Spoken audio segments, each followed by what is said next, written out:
I'll call the meeting to order, and we'll start the meeting off with our land acknowledgement. The City of Medicine Hat acknowledges that we live and work on treaty territory. The city pays respect to all Indigenous peoples and honors their past, present, and future.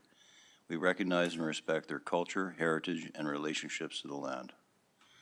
We'll now take a moment for reflection or prayer.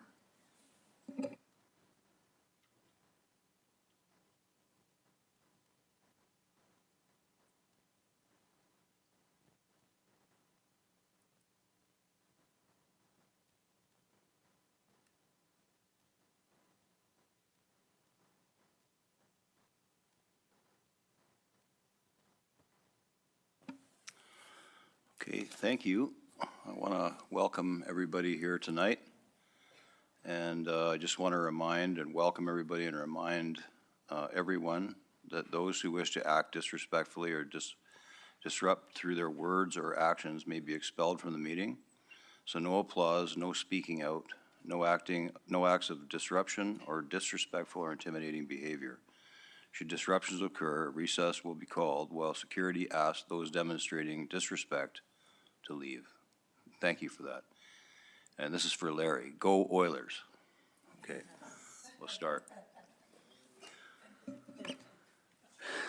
Okay, so we'll start with the adoption of previous minutes.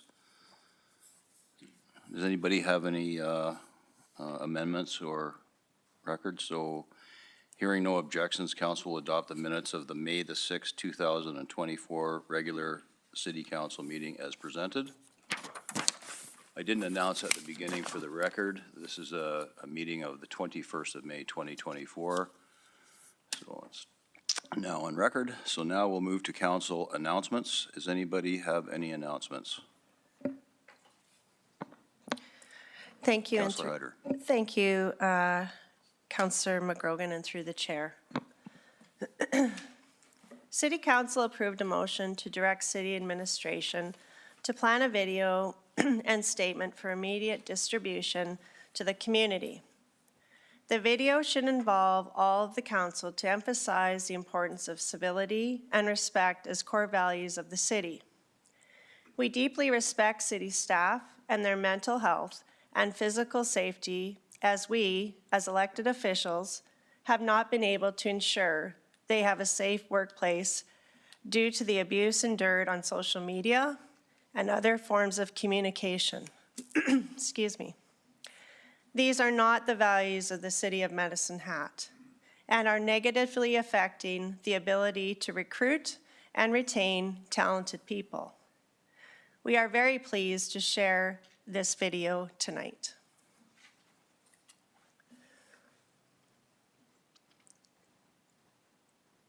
Constructive dialogue can be a powerful tool for progress. When we come together to discuss the issues that matter, it's important that we do so with the intention of understanding and collaborating in the best interest of our community. Let's prioritize respect in every conversation. Our discussions and decisions shape the future of our community.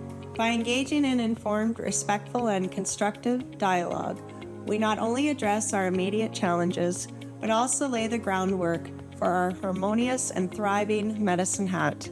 Together, we can create a community where everyone feels valued and heard. I urge everyone to remember the importance of respect. Each of us brings a unique perspective to our city's challenges and opportunities. Respecting these differences doesn't just make Medicine Hat a better place to live, it makes it stronger and more inclusive. Asking questions is a key part of learning and growing together. I encourage each of you to ask constructive questions that aim to build understanding and find common ground. This is how we move forward together. In our fast-paced world, it's vital to take time to be well-informed before making decisions or forming opinions.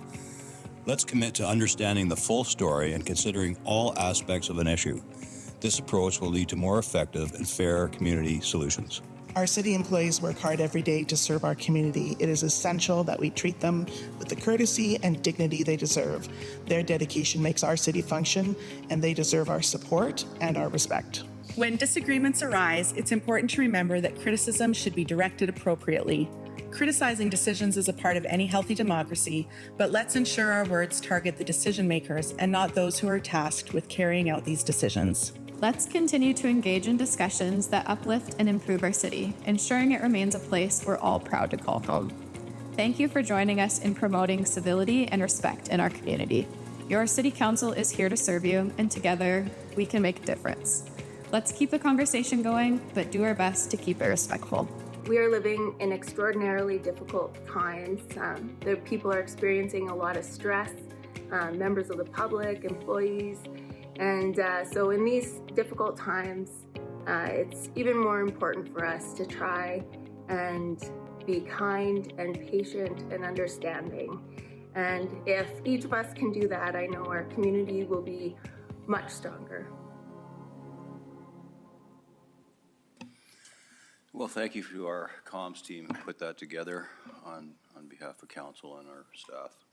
I do have one, and it's an invitation. So council is inviting the public to attend a council committee of the whole meeting on Wednesday, the 29th of May at 3:30 p.m. for a presentation on local government by George Cuff. Mr. Cuff has a Canada-wide reputation among municipalities, crown agencies, and other public sector bodies as an advisor, consultant, and published author on the art and principles of governance and the elements of effective organizations. He brings to bear the perspective of one who has worked within organizations on an administrative level. He serves as an elected official by being the mayor of Spruce Grove for 4 terms and chaired numerous boards and committees. For members of the public unable to attend in person, the meeting will be live streamed on YouTube and will remain available to be viewed later. We know that council and the public will benefit from Mr. Cuff's wealth of information and knowledge and his forthright style of receiving, reporting, and advising. Thank you.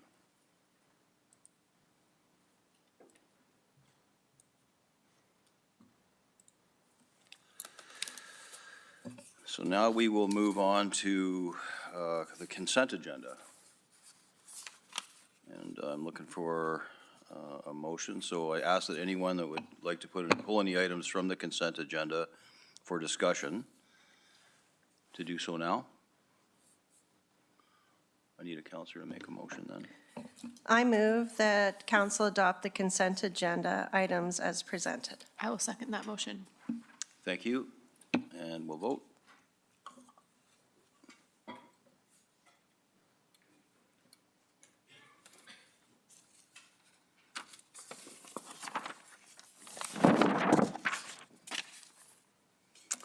Okay, so we'll start our public hearings. The first hearing is in relation to, it's 9.1 on the agenda, bylaw 4813, to amend the land use bylaw to rezone 512, 517, 525, and 650 13th Street Southeast to Business Industrial District. So I'll call this to order, and the time is 6:39. And we'll have planning do a presentation on this matter.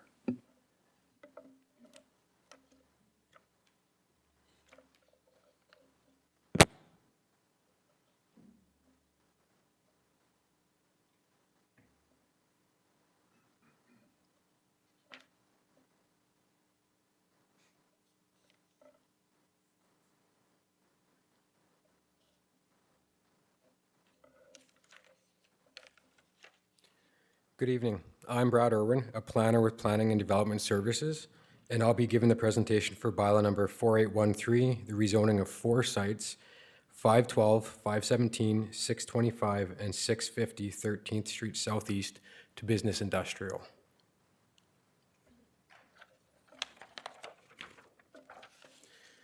So I'll start off a quick overview of the presentation. I'll go through the site context, the land use bylaw amendment details, some land use policy documents, photos of the site, and lastly, a recommendation to council.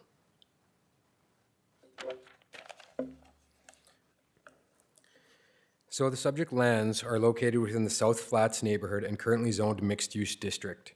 The map you see highlights the site locations outlined in red. The subject lands are currently being used as a combination of indoor and outdoor self-storage facilities, which has operated for over 20 years and expanded over time. The surrounding area consists of coulees to the north and west of the subject lands, shown in green, with commercial businesses and a few single detached homes along Spencer Street Southeast, all zoned mixed-use district and shown in brown. The land along Spencer Street Southeast, shown as blue, is Community Services District and includes the City of Medicine Hat Transit Garage. Along Kingsway Avenue, there are numerous commercial businesses zoned mixed-use district, as well as some residential properties zoned direct control because of their location within the escarpment. The immediate surrounding area along 13th Street Southeast contains existing land used as self-storage facilities. Designating the subject lands as business industrial district is appropriate given the neighborhood is in transition and sites are offering opportunities for redevelopment.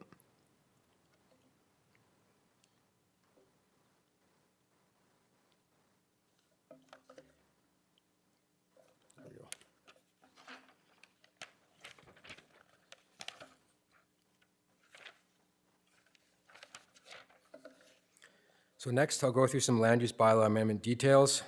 So the land use bylaw amendment is for rezoning the subject land from mixed-use district to business industrial district. The intent of the rezoning is to accommodate future expansion of the existing self-storage facility, which is operating over the 4 subject sites. The landowner would like to intensify the self-storage facility operations. However, within the mixed-use district, self-storage facilities are neither permitted nor discretionary uses. Rezoning the subject lands to business industrial district would allow self-storage facilities as a discretionary use on these sites. So the rezoning details, along with future preliminary proposal details, were circulated to the Technical Coordinating Committee for review and comments, and there were no technical concerns around the rezoning of the land. The circulation did flag some development constraints, such as the subject lands containing multiple utility rights-of-way. The subject lands are partially located within the flood fringe, geophysical risk lands due to their proximity to the bottom of the escarpment, and the sites are semi-landlocked with no direct access to a public street. The technical concerns with the future proposal for the site will be addressed through the development permit process.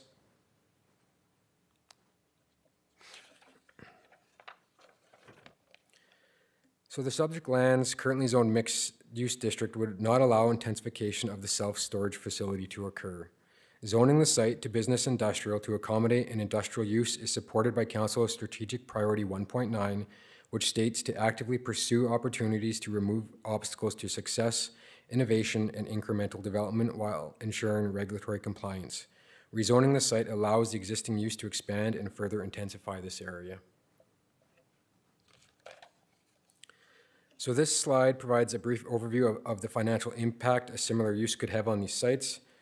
So please note these are only estimates and the actual numbers could vary based on what ultimately is proposed and developed.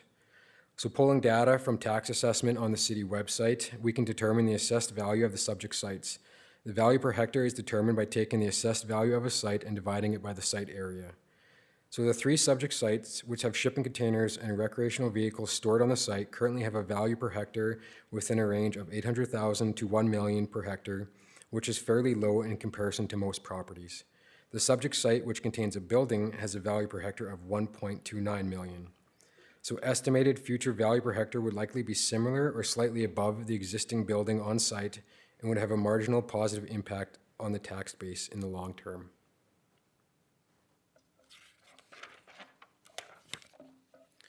So next, I'll go through some policy planning, starting with the municipal development plan. So the subject sites are located within the city center sector and shown with a yellow star on the image. Current land uses within this sector of the MDP are mostly residential, mixed use, community service, open space, and special use typologies, and deal with a large area of the city spanning from the Trans-Canada Highway to the eastern city boundary, and then the banks of the river to Seven Persons Creek near the south of the image there. Within this broader sector area, current light industrial uses tend to be mixed in along the south and southeast boundaries, such as along Kipling and Spencer, the South Flats area, and Industrial Ave area. Kingsway and Spencer Street are identified as an intensification corridor within the MDP where underutilized land should be targeted for development. The next section of the MDP, I'll go through a few guiding policies relevant to this proposal. So under the strong economy section of the MDP, it states the city should work with industry and regional stakeholders to support and facilitate commercial and industrial development opportunities, including proactive business retention, expansion, and attraction. The proposed rezoning would allow the business to expand their existing use. Where we grow in the MDP, Priority 3 talks about establishing urban villages by increasing density in strategic locations and along specific transportation corridors.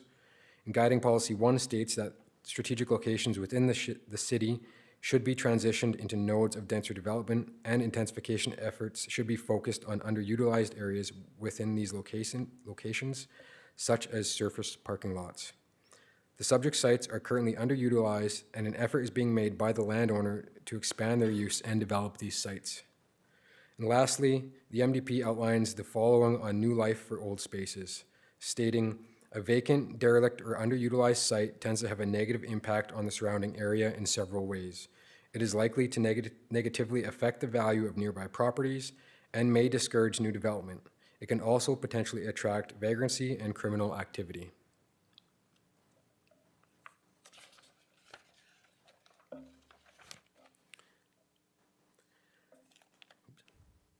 So the subject site are currently utilized and contain a mix of shipping containers and recreational vehicle storage. Rezoning the subject sites to business industrial will allow the property owner to invest in and make improvements upon their sites. This is a form of adding new life to old spaces. Outdoor self-storage facilities can be viewed as one of the lowest tiers of industrial development. The proposal has no increased impact on the surrounding area as this is an existing use, and this proposal to rezone the subject site is in alignment with the MDP. And last, for the policy section, I will briefly go through the land use bylaw. So the purpose of the business industrial district is to create a transition between commercial and industrial districts in which commercial activities occur primarily indoors and do not create adverse impacts to other land, while allowing very limited activity in outdoor areas. Given the current use of the site and the surrounding area, business industrial district aligned with the intent of the proposal and can be seen as an appropriate fit given the context of the area. This district allows for light industrial uses and commercial uses to coexist and maintain what is currently built without creating any additional impact on adjacent properties. The subject land meets the regulations for site dimensions and required development setbacks of the district and can accommodate the uses listed within that district. The proposed rezoning complies with the land use bylaw. So next I'll go through a few of the photos taken of the site. So this is looking north. Note that the 4 sites are indicated with a yellow line. This image is looking north and includes a view of Spencer Street southeast in the bottom of the picture. This is a view of the subject sites looking northwest. And this is a view of the subject site looking east. So it is recommended that City Council approve bylaw number 4813 to rezone 512, 517, 625, and 650 13th Street Southeast to Business Industrial District. Thank you. Thank you, Mr. Irwin. Any questions from council before we open this up to the floor?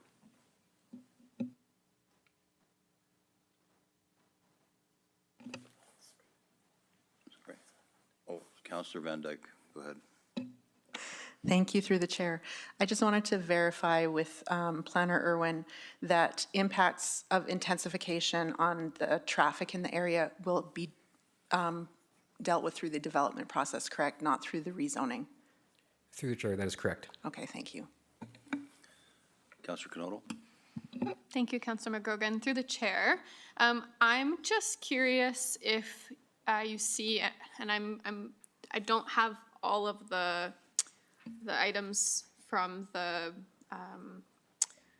our development document in my mind right now. But my question is specifically, are there any possible environmental risks or air quality risks that could go with this with the shift in labeling of this particular area? Through the chair, so site contamination in these areas is very common. once again, these are all technical items. They're all dealt with through the development permit process. Being a light industrial use, the way that environmental impacts are addressed, they're kind of given less status over if it was a residential use. But once again, that'll be up to our environmental group to kind of determine on if anything needs to be done and what needs to be done during the development stage. Thank you. One last question, if that's okay, Councilor McGrogan. So it's 13th Street that has been a concern in regards to traffic. I'm just curious if that particular segment that runs, I think it runs north-south, if that particular segment is considered 13th Street, or if it winds, there's like a parallel alley that runs parallel to Spencer Street. And I'm just wondering if that is all considered 13th and if it would all be improved over time with what Councillor Van Dyke was alluding to, or if it's just that small segment that that we heard about in the resident letter that we received.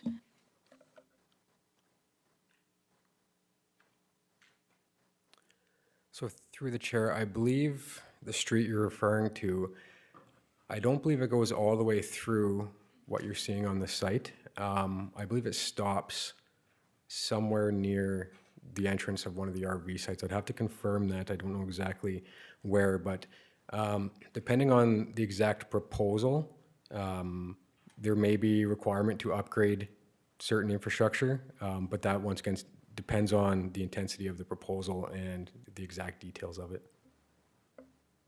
Thank you. Thank you. So at this time, the city clerk will read the notification report. Thank you, and through the chair. Bylaw 4813 received first reading on April 22 of 2024. Public notice of the subject bylaw was published in the Medicine Hat News on Saturday, May 4, 2024, and Saturday, May 11, 2024. A notification later related to proposed bylaw 4813 was mailed to 28 adjacent, abutting, or vicinity property owners on April 24, 2024. One written submission from Dion Todd was received and is included herein. Thank you. Thank you. So now it's public hearing time. So is there anyone in the gallery who wishes to speak? Please come to the podium. Please state and spell your name for the record and indicate whether you are speaking for or against the bylaw.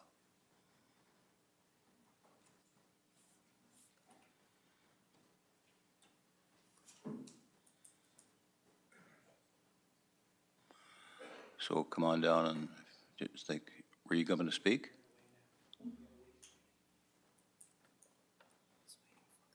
Oh, I see.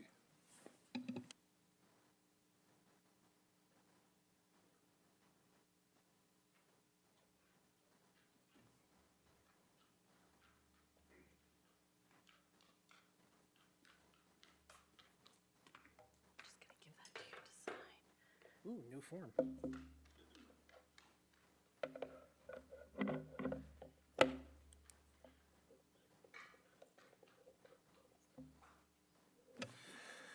Could you state your, spell and state your name for the record, please, and tell us whether you speak for or against this bylaw. Hello, Madam Mayor and members of council. My name is Caleb Orge, Kaleb Orge, and I am here to speak very tentatively against this bylaw. I am very much in favor of local business, and I very much prefer land in the city be used in generating income because that helps the city provide services for everybody. But I feel that a part of this discussion has been left out. There was a quoted value placed up on the screen during the presentation. I believe it's about $1 million per hectare. What wasn't mentioned is that, pardon me, my nerves are getting the better of me.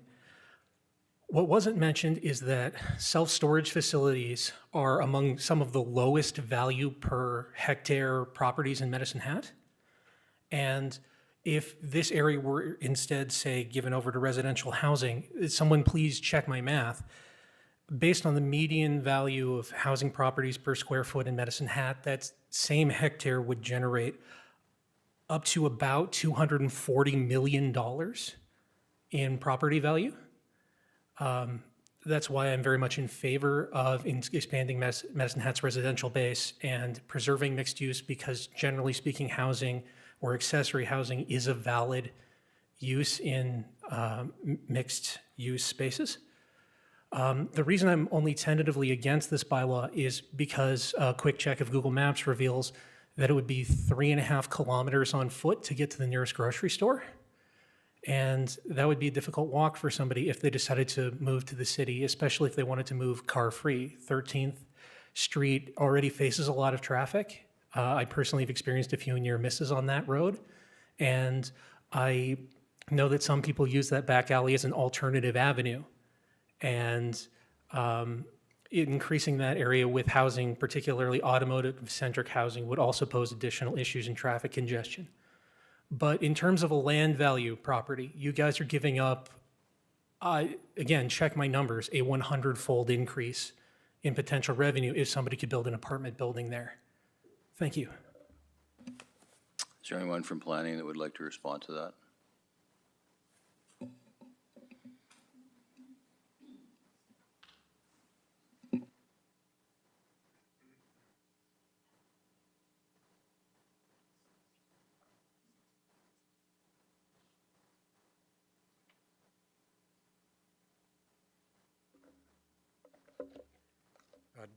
Through the chair, so that site is only about 1 hectare, and based on just some estimates, it would be about $6 million per hectare. So is there a better potential for this site?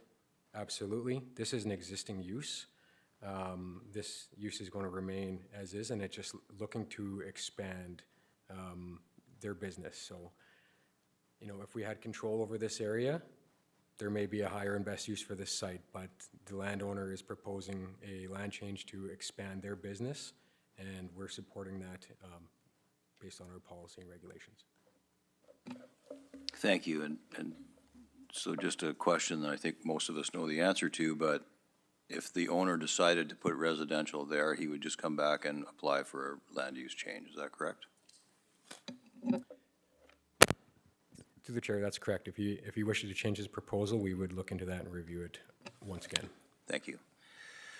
So a second time, if there's anyone in the gallery who wishes to speak, please come forward to the podium. Please state and spell your name for the record and indicate whether you are speaking for or against the bylaw. And a third time, if there is anyone in the gallery who wishes to speak, please come to the podium. Please state your and spell your name for the record and indicate whether you are speaking for or against the bylaw. So seeing no one, we'll close the public hearing at 6:57. So I declare the public hearing for bylaw 4813 closed at 6:47. Oh, sorry, Mayor Clark, I miss you. We're going to have a chance to ask questions of council now. Is that okay? Okay, so I declare the public hearing closed, and it's now open for council to have any questions or comments. Thank you. Mayor Clark, go ahead. Thank you. Through the chair, could you just explain, and I apologize if I missed it, the individual is already operating in a particular manner, they want to expand, but the land use is prohibiting them from doing that? Was it just grandfathered in? Through the chair to Mayor Clark, this business has been existing for 20 years, so under the previous land use bylaw, the use was likely an allowable use in that district. Thank you. So I guess I should have asked for a motion first. So is there a motion? Yes, there is. Thank I you. move that council give second reading to bylaw 4813. I'll second. Okay, we'll vote. Oh, sorry, any further comments, questions? Okay, we'll vote.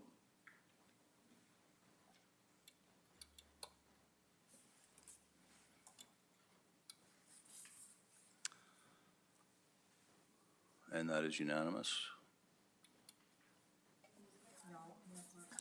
Oh, I vote in the affirmative. okay. I couldn't get my apologies. button. Yep. Thank you. I move that council gives third and final reading to bylaw 4813, a bylaw of the City of Medicine Hat to amend the land use bylaw. I'll second that. Okay, seeing no further questions or comments, we'll vote.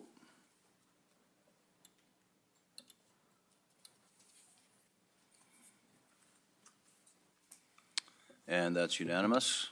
We'll go on to 9.2, which is bylaw 4818. It's to amend land use, it's to amend the land use bylaw to rezone 640 Clay Avenue Southeast to Business Industrial District. I call the public hearing to order at 7 p.m. And I'll see, it looks like Mr. Irwin's back up for a presentation. Thank you.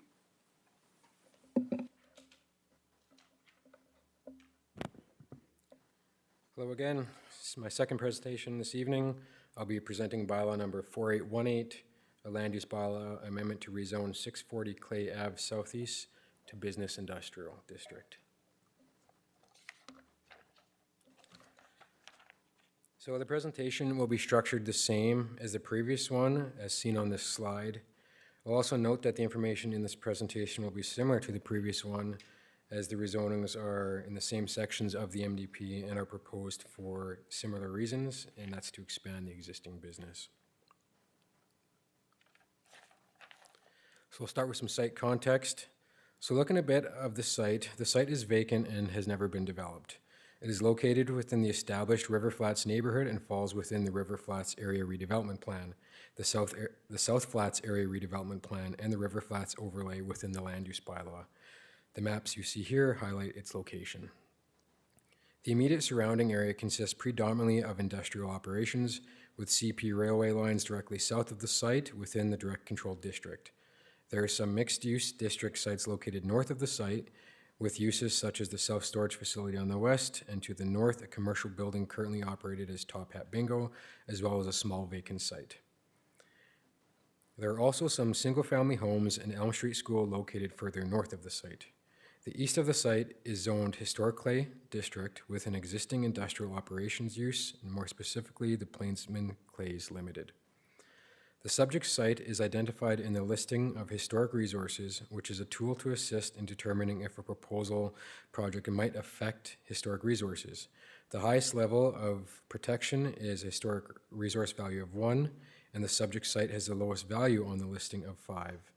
Elements pertaining to historic resource value will be evaluated and addressed at the development permit stage.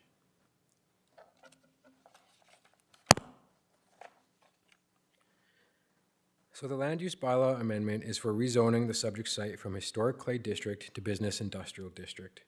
The intent of the rezoning is to accommodate an expansion of the existing self-storage facility located to the northwest of the site at 1003 Bridge Street Southeast. The Historic Clay District does not currently allow for self-storage facilities, whereas the Business Industrial District allows for self-storage facilities as discretionary uses. This rezoning will allow for the currently vacant and underutilized site to be used and expand economic operations of an existing business while remaining compatible with the neighboring sites. So rezoning the site to Business Industrial District to accommodate the use on a vacant and underutilized site is supported by Council's strategic plan, specifically 1.9, which states city administration should actively pursue opportunities to remove obstacles to success, innovation, and incremental development while ensuring regulatory compliance, and 6.10, the city administration should expand our industrial and commercial tax base. This proposal would have a positive impact on the city's tax base.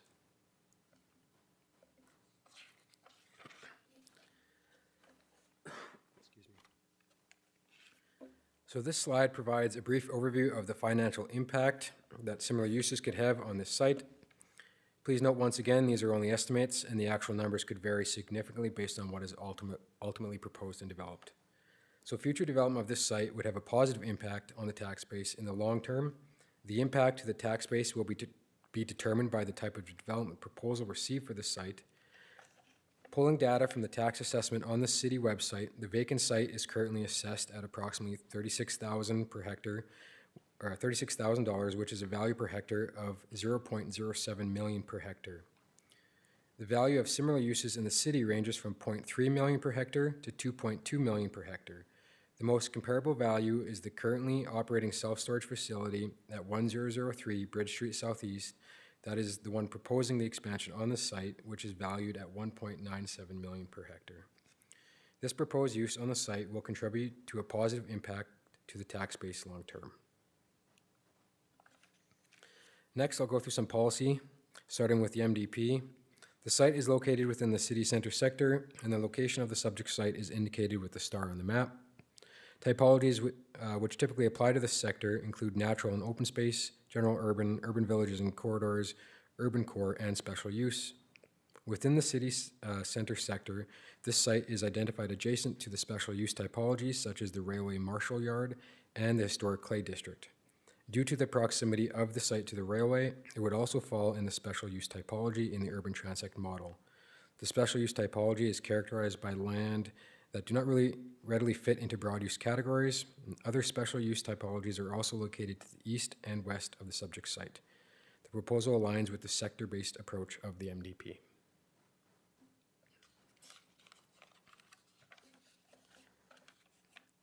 So under the strong economy section of the MDP, it states the city should work with the industry to support and facilitate commercial and industrial development opportunities, including proactive business retention, expansion, and attraction. The proposed rezoning would allow the business to expand their development to underutilized piece of land. The MDP also outlines the following on new life for old spaces. Redevelopment of brownfield sites has many economic, social, and environmental benefits for the property owner, adjacent landowners, and the community as a whole. A vacant, derelict, or underutilized site tends to have a negative impact on the surrounding area in several ways. It is likely to negatively affect the value of nearby properties and may discourage new development. It can also potentially attract vagrancy and criminal activity. Excuse me. The subject site is currently underutilized, and rezoning the subject site to business industrial district will allow the ability to invest in and expand economic activity on the site. Rezoning of the site to business industrial district to accommodate an expansion of the existing business on vacant and underutilized site is supported through MDP policies because the MDP strongly encourages redevelopment of these types of sites and proactive business retention and expansion. So the site is located within the River Flats Area Redevelopment Plan and is identified in the Map 3 within the Historic Clay neighborhood. The Historic Clay neighborhood defines the objective of the Historic Clay neighborhood as to support the recognition of the area as a National Historic Site of Canada. The National Historic Site designation in this area is indicated with the red dot, and the official boundary of the Historic Clay district is indicated by the red dotted line. The site is located outside of the boundary of the National Historic Site designation. The proposal aligns with the neighborhood objective of achieving implementable policies in the ARP that support the vision and principles, address the current redevelopment pressures, and reinforce the existing characteristics and history of the community.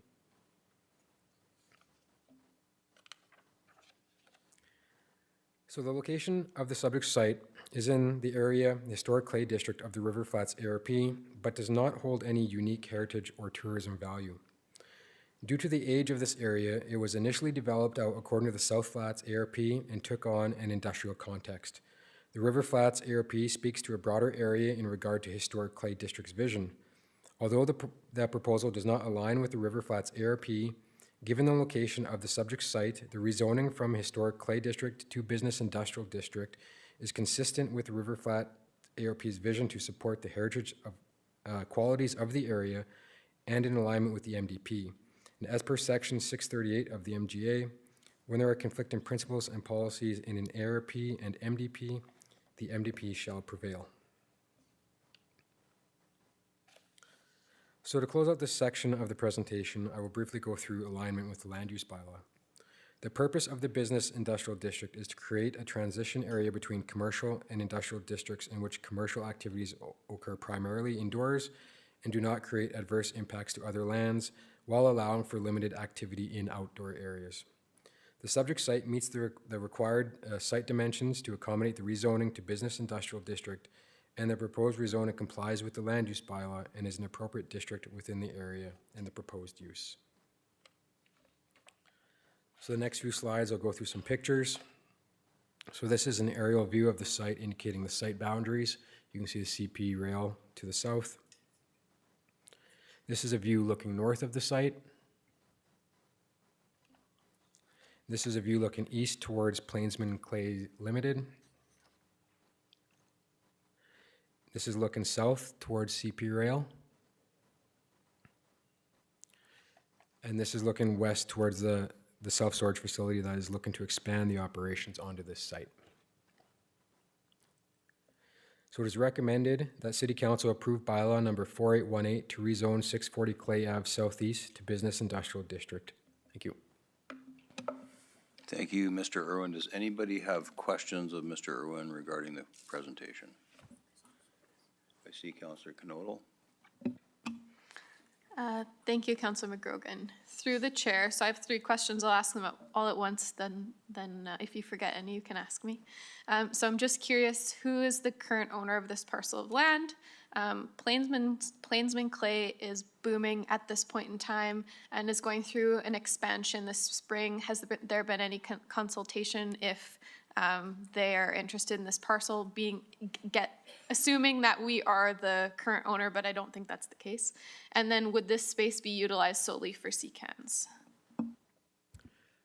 Through the chair, I don't believe the city owns this land. I believe there is a new owner. I'm not sure if there's been any agreement on that so far between the previous owner and this owner. As far as the CCAN question, we haven't really seen too many details of the proposal yet. If the previous site that is looking to expand is any indication of what the next proposal will be, their storage containers are not the CCAN variety, but ultimately that'll be reviewed once we actually get the proposal to determine what the actual details are. Thank you. Thank you, Councillor Hirsch. Thanks. Just a question relative to the residences. So sorry, I don't see this. There's no kind of scale to understand. So on the, I guess that would be northeast. There's residences there. There's a vacant parcel. Yeah. So to the northeast corner, what's the proximity to from that residence to the subject site-ish? So I note that, and my next question before you answer me, is that an alleyway? So I'm trying to understand scale. So the subject site to the north, that looks like it's like an alleyway, which is not, it's not a road like it's paved like the next road up. So I'm presuming it's an alleyway. I just need to kind of understand, looks like 40 feet, 50 feet away, just for my understanding.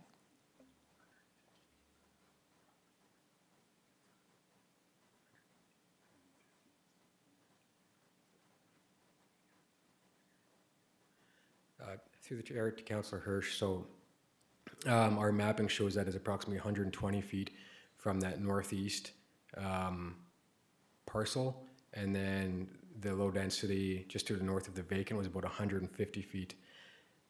To answer your question regarding that lane, I think that is a old railway. I don't think that's a lane running along the back of those properties. Oh, okay, so it's not even an alleyway.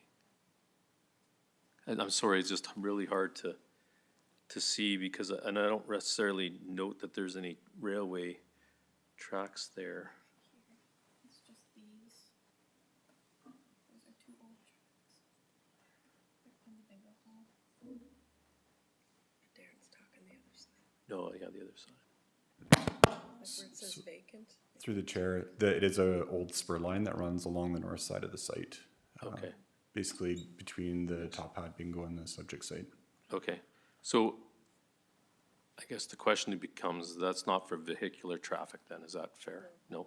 Okay. So the only access point technically to this subject site would be between the residential house and the vacant property? The one Chair, on the top? sorry. I believe the access point was right where that mouse was in the northeast section to the property right there. Okay. Yeah. Thanks, and it's, I mean, it's obviously helpful for any type of development. I'm just speaking in terms of the land change, so. Okay, thank you. Councilor Dubanowski? Yeah, through the chair, Mr. Irwin. So I want to understand the historic clay district designation as it stands right now, or district, pardon me. Are CCANs compatible with that designation? Through the chair, so they're not a listed use in the historic clay district in the land use bylaw.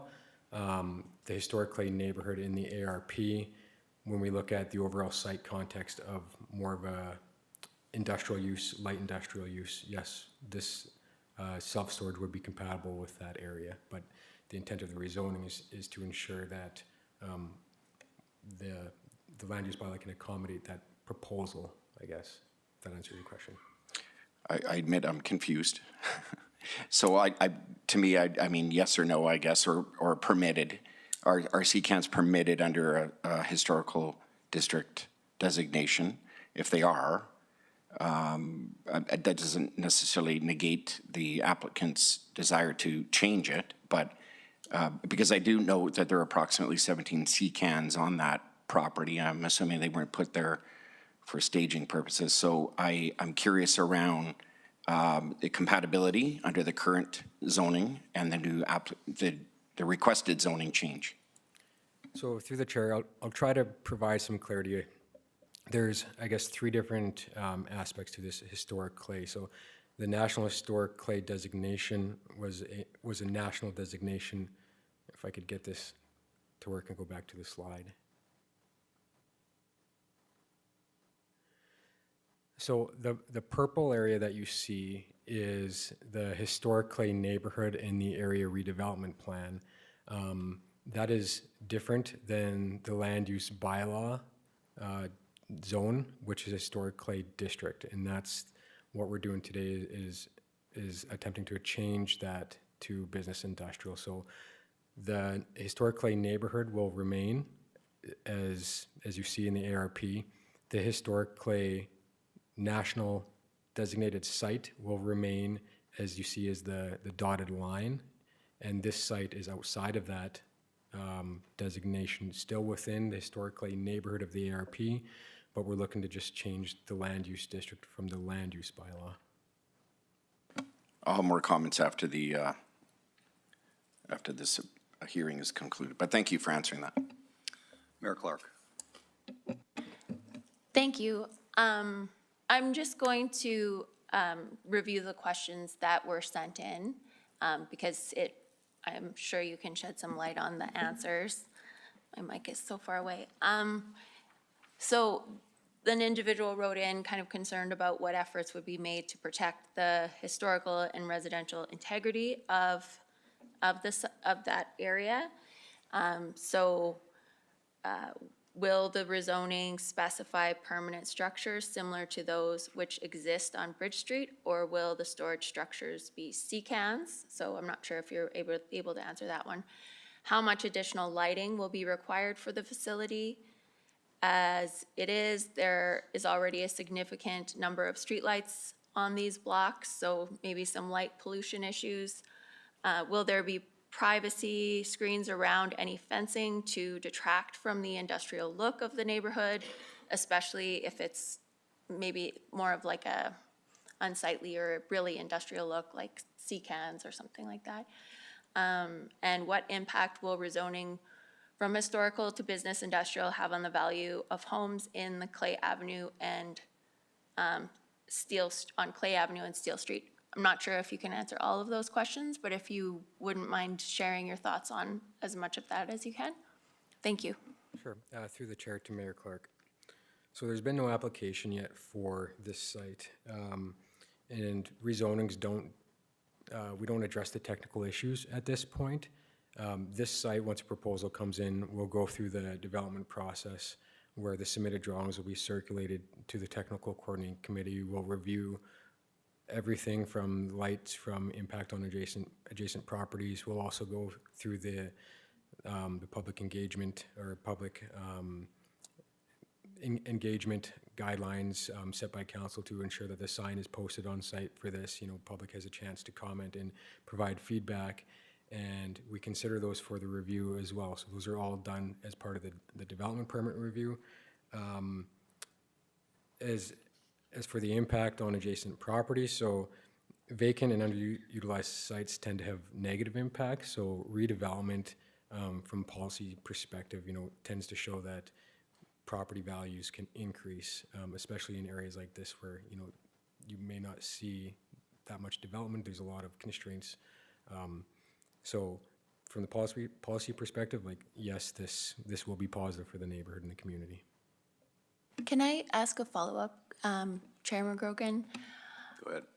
Thank you. This is kind of tangential, but you mentioned that you would consider lighting. I'm just wondering, do we have specific policies or anything on light pollution? I don't think we do, but it sounds like you're considering it, so you probably have a sense of, what's an appropriate amount of lighting, or, say a resident had a street light shining right into their bedroom window or something like that. What kinds of considerations does the planning department consider when they would put something like this forward for development? Through the chair to Councilor or Mayor Clark, when we look at lighting on sites, the first thing we want to look at is make sure that the light is not pointed directly at a house or adjacent business that would impact them. We also want to keep in mind that lighting is good and can help promote safety in an area as well. So it's when proposals come in, we like to try to balance that and make sure that the community benefits from the light in general. Thank you. Councillor Hyder, it looks like you're up for one. No, it's all good, thank you. Through the chair, so Mayor Clark brought it up, but I think it's important for us to highlight the fact that, and I guess my question becomes, there has been questions that Mayor Clark raised on a submission that we received. From a procedural aspect, because this is more zoning and the questions are more development permit stage, does this document get followed and responded to at the development permit stage? So do these questions by this citizen, does it get resurrected at the development permit stage? Through the chair to Councilor Hirsch, absolutely. Okay, just for clarification, and thank you. Thank you. Councillor Hyder. Thank you, and through the chair. Couple things to Mr. Irwin. So currently it's zoned, it's a mixed use zoned, okay. Second thing, for people that, maybe for myself, some clarity. Right now, we're looking where the parcel of land is, backing, or it backs onto the bingo hall, correct? And quite a ways away, like Councillor Hirsch and I were trying to figure out how far away any residential homes would be. So kind of kitty corner from is the residential home, correct? And then there's a vacant lot, okay? Can I just ask about the Plains Clays district? That is operated by Medelta? Is that how, I'm just wanting some clarity on that. Through the chair, yes. And there's development right now happening there? I believe it's still operational, yeah. Operational, okay. Thank you. Okay, thank you. Seeing no other question at this time, the city clerk will read the notification report. Thank you, and through the chair. Bylaw 4818 received first reading on April 22 of 2024. Public notice of the subject bylaw was published in the Medicine Hat News on Saturday, May 4, 2024, and Saturday, May 11, 2024. A notification letter related to proposed bylaw 4818 was mailed to 24 adjacent, abutting or vicinity property owners on April 24, 2024. One written submission from Patricia Dre was received and is included herein. Thank you. Thank you. So we'll open this up to the public now. Is there anyone in the gallery who wishes to speak? Please come to the podium. Please state and spell your name for the record and indicate whether you are speaking for or against the bylaw.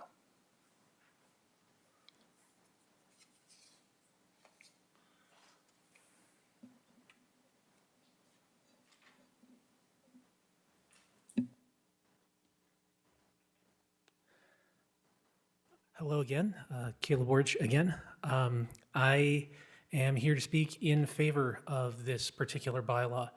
This particular piece of property hasn't been developed in over a century, and while that is impressive, its proximity to the railway probably doesn't make it a very viable residence or a public park. My previous caveat about self-storage facilities still stands. And ironically, if council did see fit to approve more housing and larger houses, more people would be able to afford to keep things in their home or garage and actually negatively impact this business, and it wouldn't have needed to expand in the first place. But needs must. And this is a chance for the city to earn value on property it hasn't seen a return on in a very long time. Thank you, Mr. Orge. Again, I'll read. If there is anyone in the gallery who wishes to speak, please come to the podium. Please state and spell your name for the record and indicate whether you are speaking for or against the bylaw. So a third and final time, if there is anyone in the gallery who wishes to speak, please come to the podium. Please state and spell your name for the record and indicate whether you are speaking for or against the bylaw. Seeing nobody, I will close the public hearing and declare the public hearing closed under bylaw 4818, and the time is 7:27. I would like to move that council give second reading to bylaw 4818. I'll second that. Any questions from council? Councilor Dubanowski. Through the chair, just some comments, brief comments. I appreciate the applicant's desire to do some more robust development of that property. I do find myself, however, as minor or insignificant as it seems, I feel offside from a number of things that pertain to that parcel land. I appreciate Mr. Urban's explanation around the historic designation.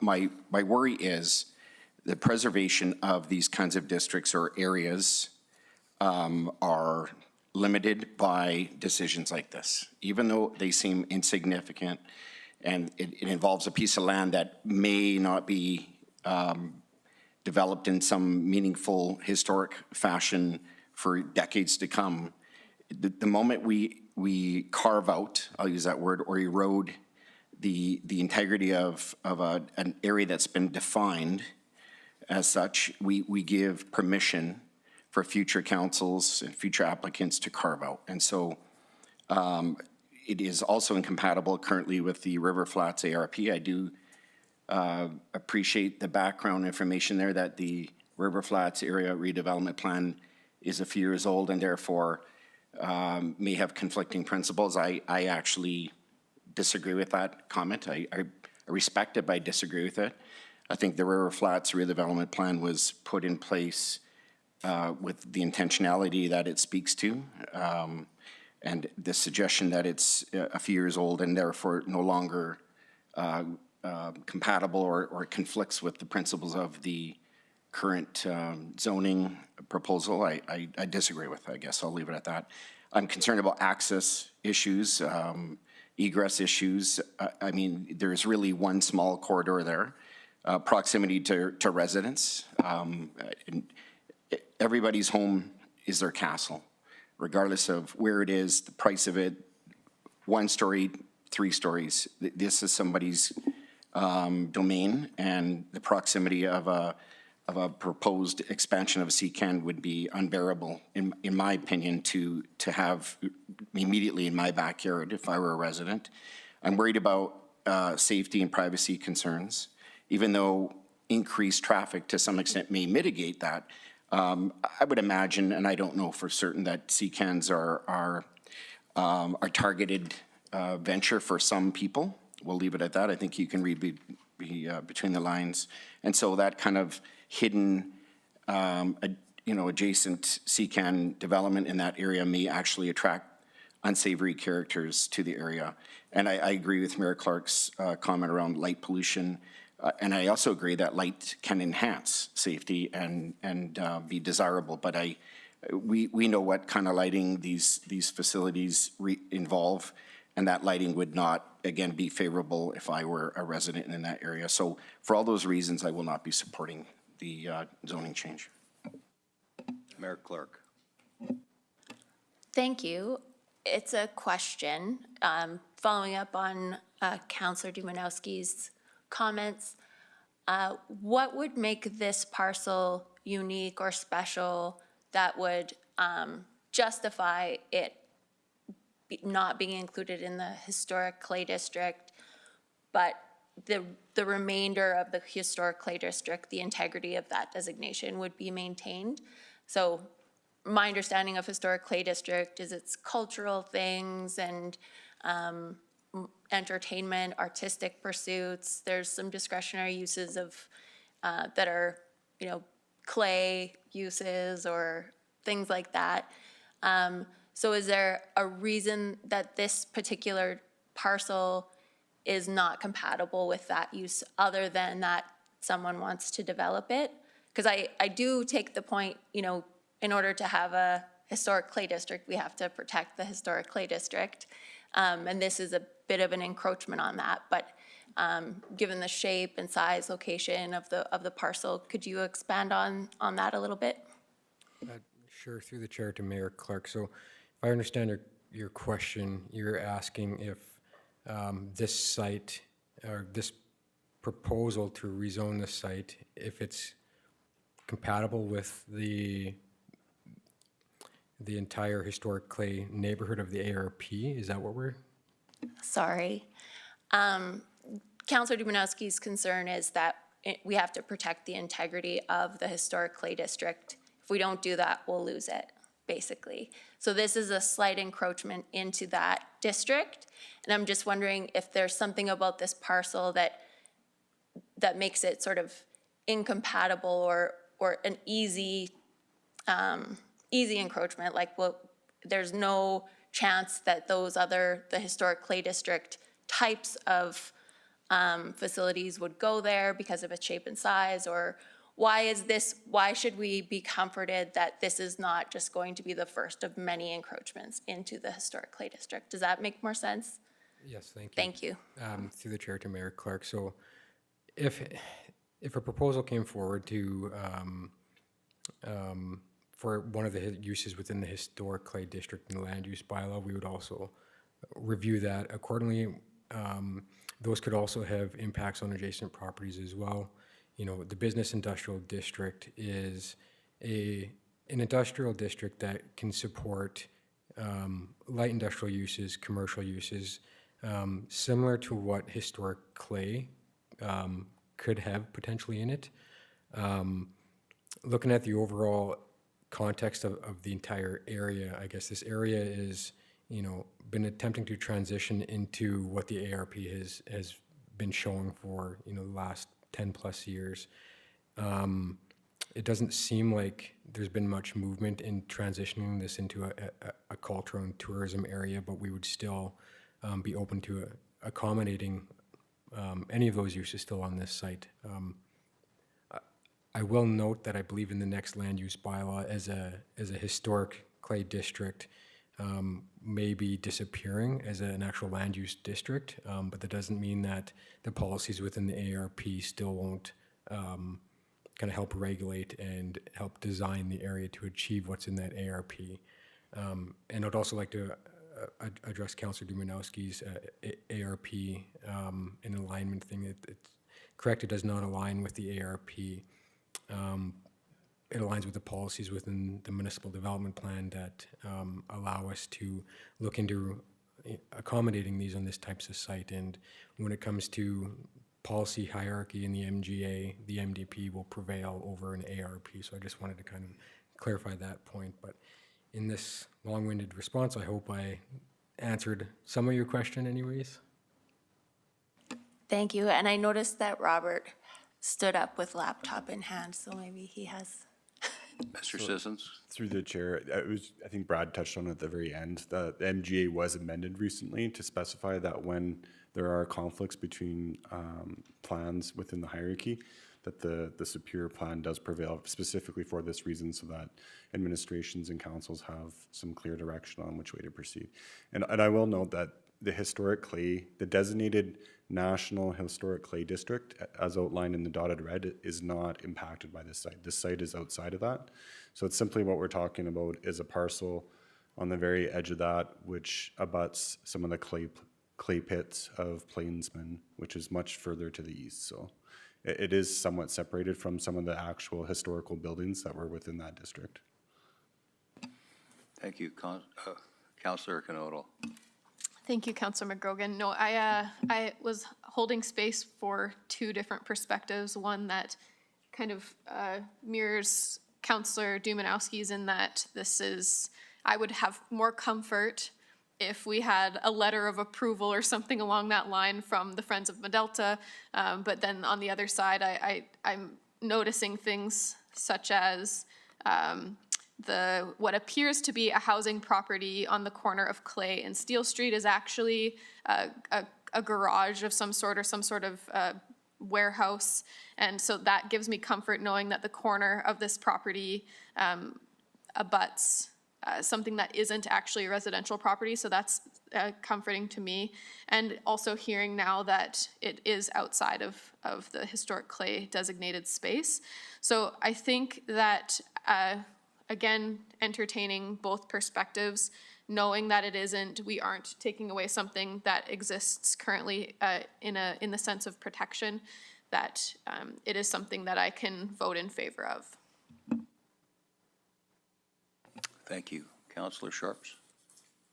Thank you. And through the chair, I actually had a question as well, right about that residential. So I'm very bad at reading these maps when you give them to us in our package, so I have to get my car and I have to drive down there because it's the only way I can figure this out. That's the truth. So there is a garage across that way, but is that not a residence right beside that house? I was sure that was when I drove. So kitty corner from the very northeast corner, there was like after the railway ties, there was a garage there. Or it looked like a garage anyways, but to the building to the right, that looked like a house. Is that a house? Through the chair, that's correct, yes. Okay. So, thank you. So I am not in favor of this, and primarily because I got my car and I drove down there and I saw it and I thought, okay, if I lived here, and it was kind of to Mayor Clark's point exactly, the lights, I mean, I just feel like we're encroaching on living space. And as much as we are in a housing crisis and we're in a crisis everywhere, I just think we need to manage how this flows together. So I think it's a great idea. I understand what they're trying to do, but if that was my house on that corner, man, I'd be annoyed. So I am going to support like I was living down there and those neighbors down there. Sorry. Okay, thank you. Seeing no speakers, just a comment. So again, I drove down there as well to have a look, and I'm a little spatially challenged as well. But I do think that it is a good use of the land, and what I guess where I'm comforted is the fact that through the development permit process, that some of those questions will be answered and considered. Mrs. Dre's comments, et cetera. So I'll be supporting it. Thank you. And with that, I think we will vote on second reading.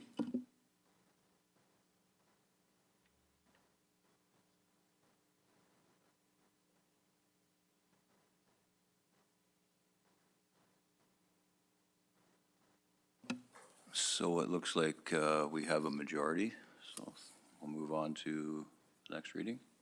I will still make that reading for you. I move the council gives third and final reading to bylaw 4818, a bylaw of the City of Medicine Hat to amend the land use bylaw. And I'll second that. Seeing no speakers, we'll vote.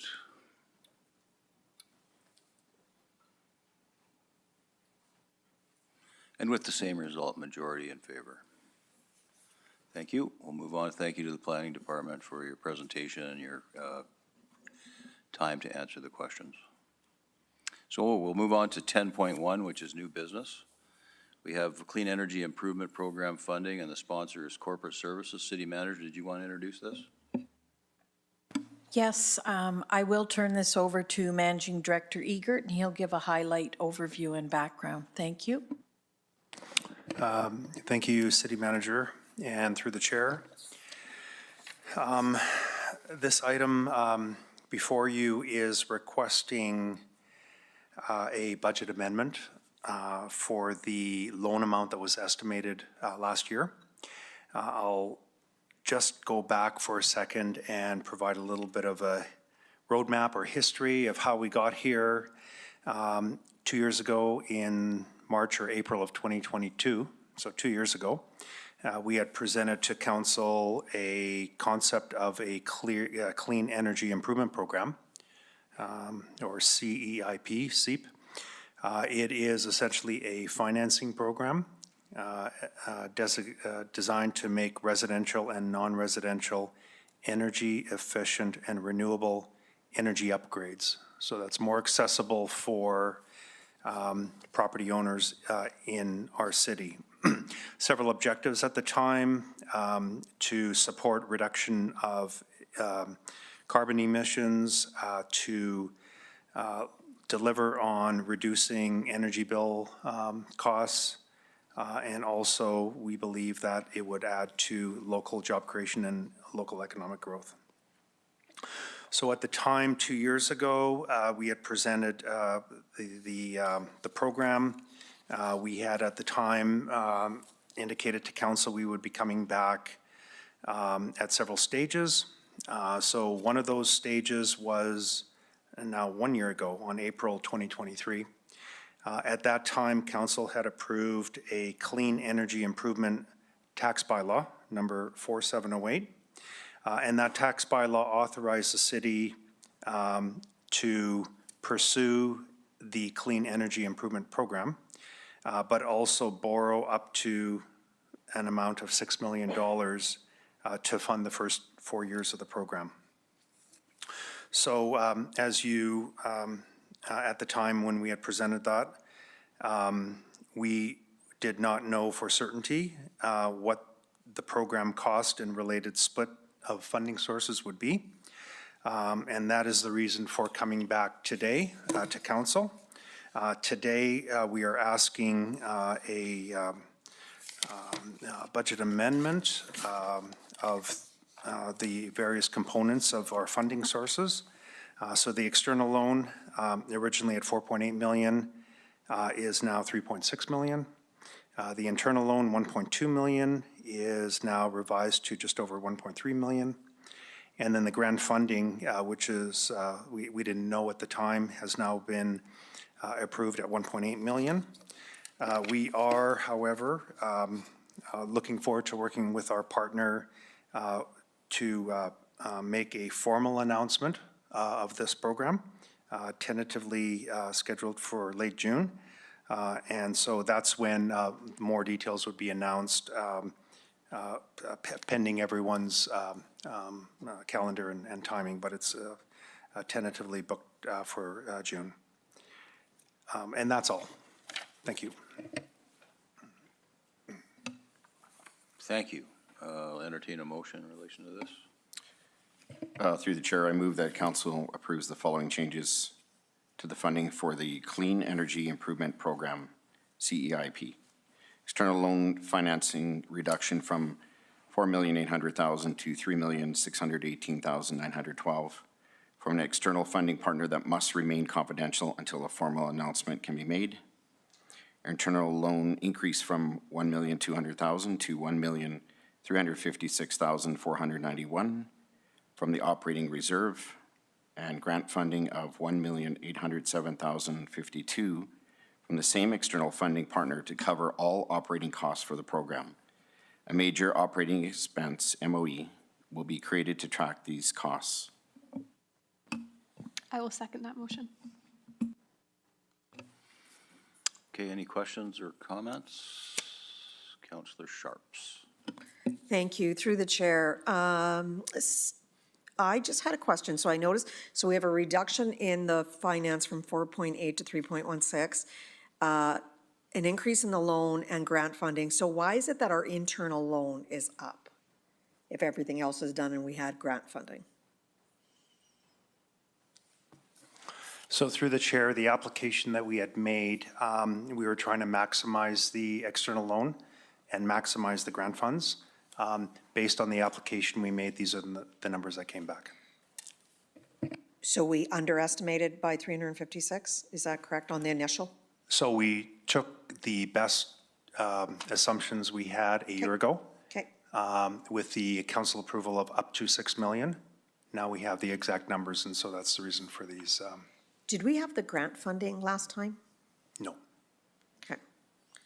So this is just a budget amendment, really in the amount of 356,000 increase and decreases everywhere else. So through the chair, Councillor Sharps, you're correct. The grant funding was not included in the previous council approval a year ago.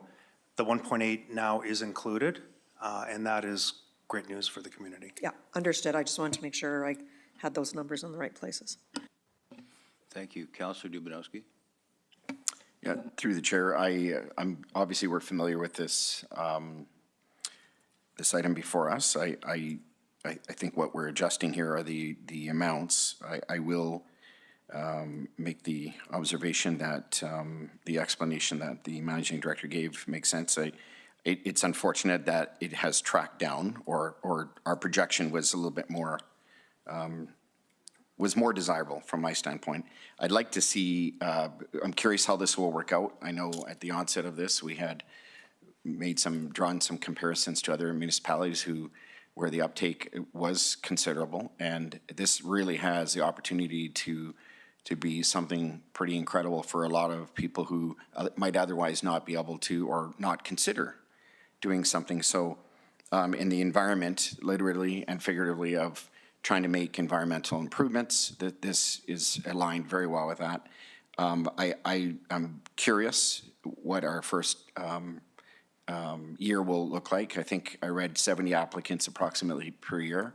I guess my question in all those comments is, do we have the ability, or will we have the ability to, let's imagine a week into this, it won't happen, but a week into this, the gates being opened, it's fully subscribed. Kind of like we've looked at HatSmart and other initiatives, and we've said, you know what, there's a lot of merit to this. It's a very different funding situation, so I don't want to, it's not an apples to apples comparison, but imagine the subscription to this clean energy improvement program is significant. Do we have any capacity to alter subsequent years, or would we have to move through 4 years before we'd have any ability to make any changes thereafter? So more a question on behalf of the broad constituents who might otherwise be asking that. So through the chair, Councillor Dubanowski, the amount of funding over the next 4 years was what we felt was the request anticipated in the community. If there are more than what we expected, so the funds are fully subscribed, the loan that we have is capped from the third party, as well as the grants. We would have an option of looking at our internal funding, so that's an option. And I just want to remind the public as well, this is a funding or a financing vehicle for the residents to be able for them to purchase upfront any of these equipment that relate to environmental savings and so forth. So they are to be repaid, and they are to be repaid through their property tax bill not as property taxes, but it'll be a repayment line when they receive their property tax notice. Just quickly, so I appreciate that explanation. Again, this is a funding change before us today, but I appreciate the opportunity to bring attention to it one more time. So thank you for that, Managing Director. Councillor Knodel. Thank you, Councillor McGrogan, through the chair to Managing Director Eggert.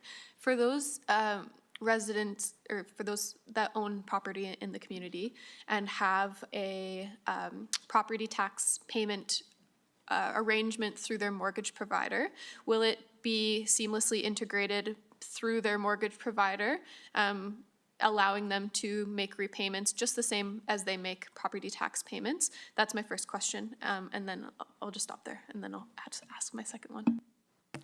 So through the chair, that's a great question. I know we're working on the details, exactly how the mechanics and the logistics of the repayment will look like. Certainly we'll make it as easy as possible. So if there is an electronic arrangement with their financial institute, we'll see what we can do to make it as easy as possible. Thank you very much. And through the chair, Councillor McGrogan, if that's okay. So I want to make it known to the public, and maybe you can complement this, Managing Director Eggert, but it looks like many communities offer this program, which is fantastic. I just want to make it known that I'm eager and supportive of this particular conversation. If those people that are in the community that are interested in learning more about what is covered and what is supported through this program, it is easily found with a quick Google search or by going to the website, just Clean Energy Improvement Program Medicine Hat. And there's a link to what kind of upgrades are available to community members. So things like doors, windows, insulation and air sealing, heating, ventilation and air conditioning, lighting, renewable energy, solar PV and thermal, water heating and custom upgrades. And again, that might be not new news to those of you that know that, but for those that don't, I think it's important information. Thank you. Councillor McGrogan, if I could just respond to that, just to clarify to those that are listening in. As was mentioned earlier, this request today is for a funding amendment. We still have a lot of work to do to get the marketing material together, to get the application forms out to the community. So this funding change will allow us to continue down that effort. We anticipate here towards the end of June, if not early summer, to have something very concrete that the public can see on our website in how to make an application and sort of what would qualify for that as well. Thank you. And seeing no other speakers, we will vote on the motion.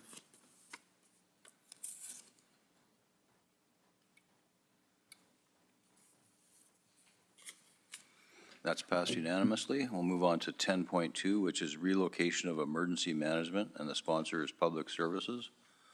City Manager, did you want to introduce this? Yes, please. Thank you. I will turn it over to Managing Director Stouth, but as always, we're always reviewing and looking at how we can deliver our municipal services as effectively and efficiently as possible. And for that, I will turn it over to Managing Director Stouth for some background. Thank you. Thank you, City Manager, and through the chair to council members. Some context, emergency management prior to April of 2021 was part of corporate services. In the restructuring that occurred in 2021, emergency management was moved to fire services. That's a model that's exists in several communities across Alberta. There's quite a variety of ways emergency management is housed and functions in the province. One of the things that we found as an unintended consequence was by moving emergency management to fire service, we unintentionally insulated it from some of the major stakeholders that are in our city. So I'm talking about our stakeholders that do a lot of, that have a lot of infrastructure, have a lot of emergency management plans within their own departments. These would be energy production, utility distribution, environmental utilities, municipal works. So what we found is we had some duplication of efforts within those departments and emergency management occurring. We asked our Director of Emergency Management, Merrick Brown, to engage with our major stakeholders and talk about what kind of model would best suit them. We examined center-led, we examined centralized.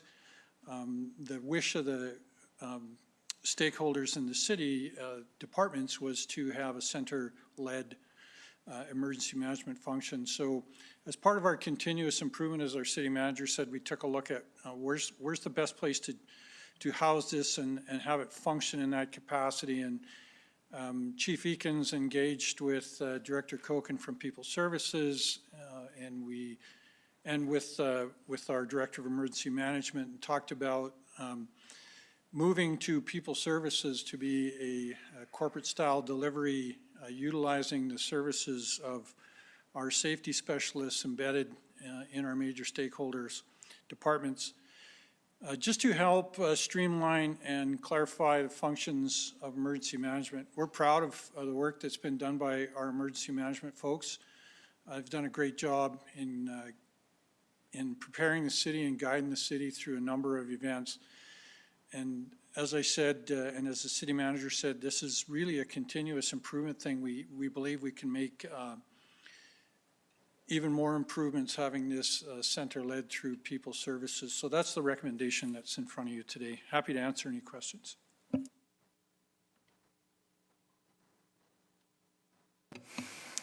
Okay, do we have a motion? Yeah.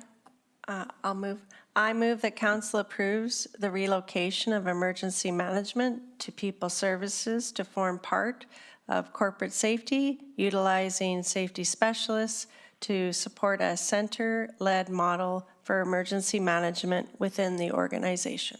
I'll second that motion. Thank you. Mayor Clark. Thank you. I have a few questions. From the briefing note, under alternative options, pros and cons, under maintaining emergency management within fire and emergency services, the pro is avoids any further disruption with the movement to People Services, which is quite important.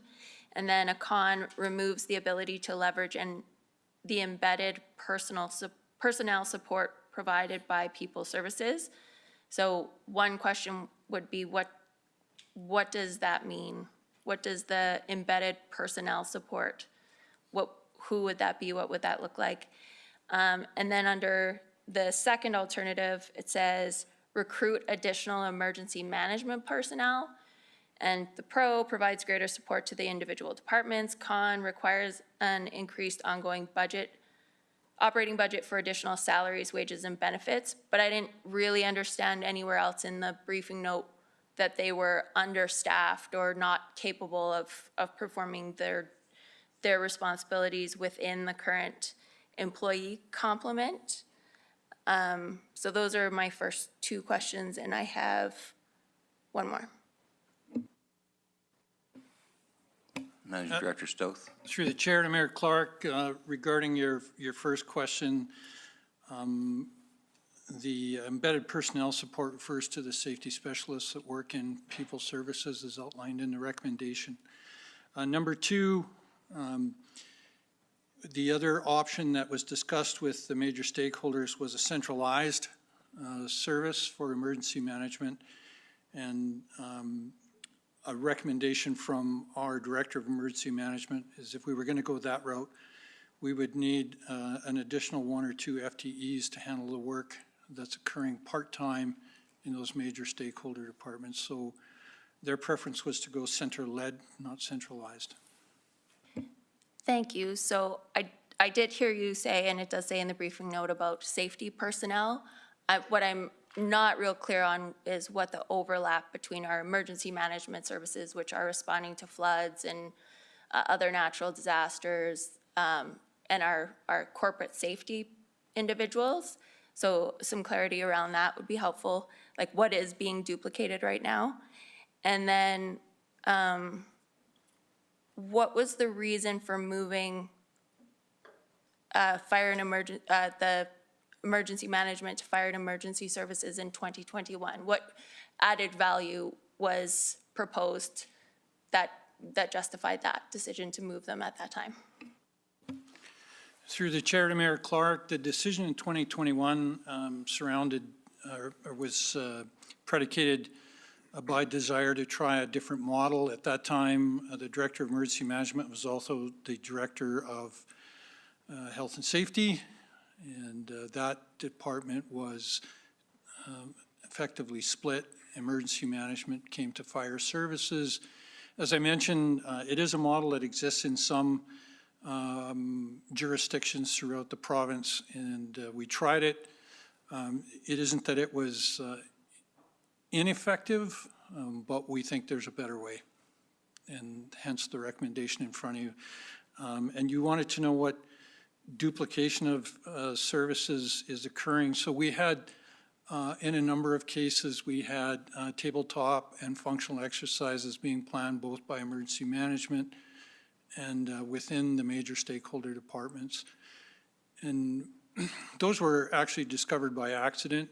It wasn't any ill intent on anyone. They were trying to do the best that they could within their respective departments. But through a center-led model that we're proposing, we think we can just eliminate that duplication. So would it be the departments are now still organizing their own emergency management, or the emergency management being center-led organizes all of the training? Through the chair to Mayor Clark, center-led means that work occurs within the departments with a center-led emergency management, not centralized. So there are people doing the work in the departments supported by a center-led organization. Isn't that what is occurring now, though? No. I thought I heard you say that the departments were organizing their own tabletop and emergency services was. They are unknown, and it was unknown to the Director of Emergency Management because of the insulation that we've required. This is actually a pretty simple recommendation. As I said, it's a continuous improvement process, and the placement of our Director of Emergency Management back in a corporate-style department, working through the embedded folks, the safety folks that exist, we believe will create better outcomes from emergency management planning and incident response. Councillor Canodal. To the chair, City Manager had her hand up, I think, in response to Managing Director. Through the chair, just to respond to Mayor Clark's question too, I think the confusion lays in the duplication. This is when Managing Director Stouth is saying center-led, it's, yes, there is other departments doing the work, but this way, if the move is approved, it will flow up through the one organization and the one department in the People Services Department, which will be supported by Health and Safety. So there will be center-led rather than centralized. So if that helps clear it up. Thank you. Appreciate it. I was just going to share what I was going to say. I just wanted to draw attention to City Manager. Thank you, through the chair. So, no, I was going to just ask for a bit of a scenario type situation, but I think City Manager helped clarify that, but perhaps I can ask it anyways. So I'm just wondering if you could paint a picture. We have a wildfire in the community that is affecting industry. It's affecting, maybe it's even affecting the city of Medicine Hat as a building. Who knows? I'm just gonna paint that as a picture. We've got an issue. Maybe it's even a better idea to say we've been cyber hacked. So what? That's not a good idea. I'm just saying. Anyways, so we've been cybersecurity incident has happened. How does communication flow with centralized, and how does communication flow with center-led? And I think you've already painted that picture. And if we can just state how center-led would be more supportive of the decisions of every worker in the organization. Thank you. Through the chair, I think one of our problems, and we hear this often from members of the public and all our stakeholder groups, is that we are overly bureaucratic, and we're working on making that a lot better. This recommendation, this will assist with this. So as Managing Director Stouth alluded to, there's sometimes departments that are doing these things. With the central lead, the communication flows through the one person, and we make sure that there aren't duplications happening in the different departments. That makes us not only more cohesive, in the end it makes it more cost effective with training and these types of things, and it will make us more efficient eventually. So that's what we're trying to do with this. It's one example of our continuous improvement in service delivery. I hope that answered your question.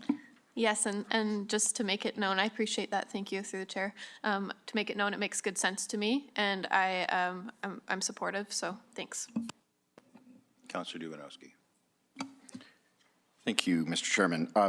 No, I appreciate the conversations we're having, and I like Mayor Clark, had some curiosity around kind of the back-end information relating to the change, but as I read more into it and some of the clarity that Managing Director Stouth has given, for me, when I think back to the years where we've had, emergency services aren't new, and their response to situations in our community, many would associate with floods, for example, or firestorms or other things that we've dealt with over the past couple decades, certainly would have been responded to in a more center-led model before, ironically. And so I'm not entirely sure, and I think you kind of touched on how it kind of moved toward the fire services. But I think what happens by moving it to a center-led model where HR, or we call it people services now, I'll have to make that transition, sorry,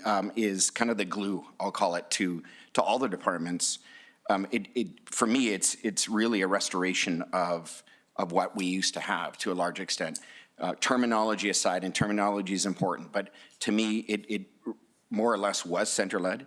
I'll even embarrass our chair momentarily in a good way, when in his former role as chief, and even Managing Director Stouth, in your former role, there were opportunities for police and fire and other departments to play a central role in emergency response management. And so kind of putting Mr. Brown there, and this really doesn't have to do with him specifically, but putting him in that department probably, I can see, created some, or at least has portrays the illusion that there's a higher value or response given to that department over a center-led. And I'm trying to get that terminology right. So for me, it makes sense in every form. And again, I'll say it one more time. To me, it is a return really to what I believe it was before the change was made. And I wrote down here, it kind of neutralizes, I don't know if that's the word I'm going for, but it kind of neutralizes or creates role clarity in a neutral way by having it funnel through a center-led model, through people services, in a way that every department is respected, adhered to, understood, and they have greater clarity in understanding how their role relates to that through the center-led approach. So for me, it really is restoring it back, and I fully support it. Thank you. Councillor Sharps. Thank you. I just had one quick question of clarity.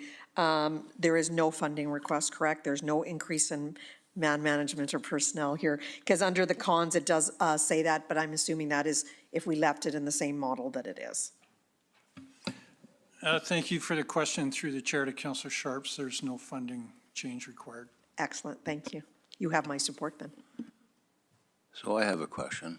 I guess, could you explain to us why this would come to council, being it seems to be just an internal shift of personnel? Why? City Manager. Through the chair, I'm really glad you asked that, because some of the stuff that does come to council needs to be addressed through the structural, administrative, organizational bylaw. It is, I think, time for it to be updated. However, what we were waiting for administratively, we were making sure that we finished the committee review first, because those changes need to come to. The AO bylaw, in my opinion, and other governance professionals' opinion, how it sits right now, is a bit overly prescriptive. So in this instance, this is why we had to bring it to you until that gets corrected. Thank you. And a comment. So I lived in the days without an emergency management coordinator and now with one, and I support the position wholeheartedly. Seeing no other speakers, we will vote.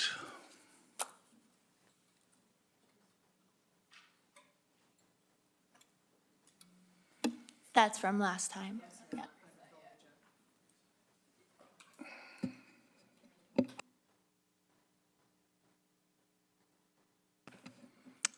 And that's unanimous. We'll move on to 10.3, which is compensation disclosure practices, and we'll turn this over to City Manager for an introduction. Thank you, and through the chair, this came back. It was from a motion from Councillor McGrogan in December of 2023, December 18th, I believe. And what our recommendation is that we approve posting our salaries in a band-like fashion. The recommendations for the energy business are that we wait until the COMCO review is completed and make sure that we're meeting those requirements. But I've also got Director Koken here to kind of give a little high-level overview of pay equity and pay transparency, if you could give a little background. Thank you, Carla. Thank you. Good evening, everybody. So just a quick overview of pay transparency. It is something that is becoming a reality across many jurisdictions throughout the country. Right now, we have 3 provinces that have pay transparency. British Columbia, Newfoundland and Labrador, and New Brunswick have legislation of pay transparency. This is an opportunity to bring this forward for the City of Medicine Hat to get ahead of that. The only area right now for for pay transparency is within the public sector for the Government of Alberta. So we did the jurisdictional scan of 27 communities across Alberta. We found that 20 do not have any sort of pay transparency. 7 do, including the City of Calgary, City of Chestermere, Town of Cochrane, City of Edmonton, City of Lethbridge, City of Red Deer, and Wood Buffalo. So we took a look at all of that information of what they do. So we have a lot of ranges between those 7 communities. We've put forward some recommendations to bring back to council, and I'm open to any questions as well. So I'm wondering if someone should maybe move this so we can have discussion as well. Councillor Dumanowski.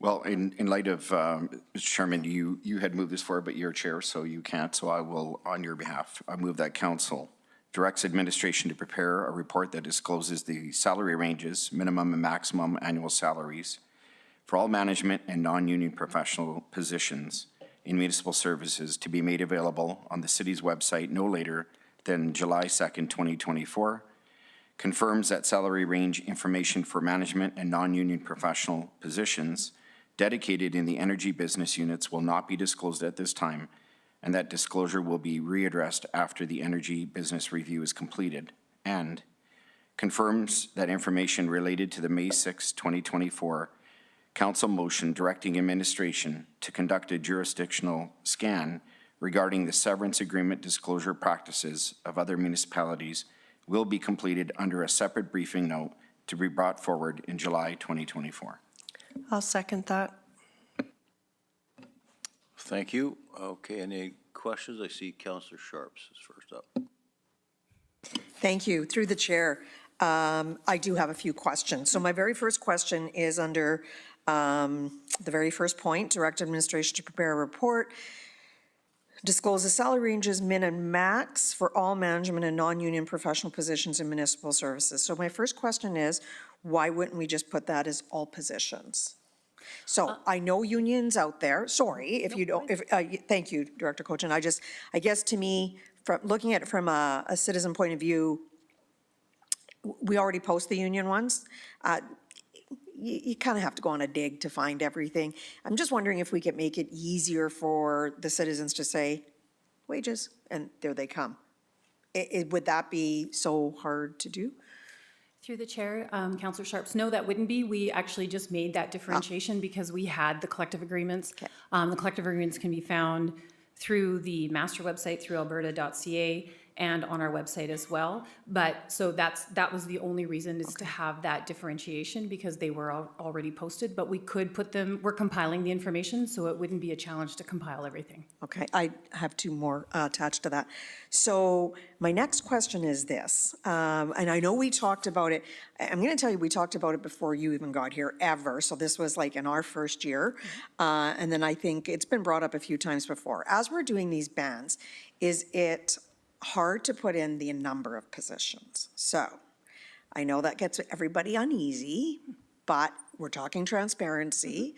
So if we're gonna put up, you know, a list of positions and like there's 8 counselors, we know it doesn't just say council, there's 8 of us, and you know exactly what we make, you know what our expenses are, blah, blah, blah. So I guess my question is, what is the unease, or is there any unease? Maybe it just didn't come to you. I don't know. I could start, and you can. Through the chair, thank you, Councillor Sharps. It wouldn't be a challenge. It was actually in some of the discussions that we had, it wasn't at top level to bring how many positions. It was more the title of the position and then the min and the max salary range. We have many positions that are just one person in that position, so it would be easy to differentiate for sure. If that's the will, we can definitely bring that back that way. No. Yeah, go ahead. City Manager. Through the chair. One of the concerns is the heightened, really honestly, disrespectful social media presence that we're dealing with right now. And we want to make sure our employees are as safe as possible. We want to be as transparent as possible, but being mindful. And as Director Kochen has said, if there's one person in that, we know who they are. And it's very easy to figure that out. So we're trying to be transparent, but also protect the employees. That's the only concern that we have from Okay, no, fair, understood. I guess, yeah, I don't know, something, I'm wondering if there's middle ground here. Because you're right, the one individual, our social media people go after them, and it's not right. They're just doing their jobs. I completely understand that. However, from a citizen, this is our taxpayer dollar, I don't know how we get this out where they understand how many positions there are, maybe. Because it's a big entity. And so sometimes, you know, I don't think they understand how many accountants work here. And so this isn't about showing, oh my God, look how many accountants work here. It's like, oh my God, look how many people have to work here to get this on the right track. So I think sometimes I would love for them to understand better the enormity of this industry, but I don't think you can do that unless you show this number. So just something I want to bring out and talk about. Maybe we can come back to that. The rest of council maybe has an opinion on that. And then my second question is about why are we leaving Comco out of this? Through the chair, Councillor Sharps. Yes. It was a discussion that with the review that's going on right now, we don't know what's going to happen in that entity. And so until we have solid information, until we know what is going to happen, there was to side on the air of caution and to leave that in totality until the review was done. And then we could, if there were to be, hypothetically, not saying that this would happen, but hypothetically, if there were any changes or anything like that, that we would have the full information at that time once the review is done. Okay. City Manager?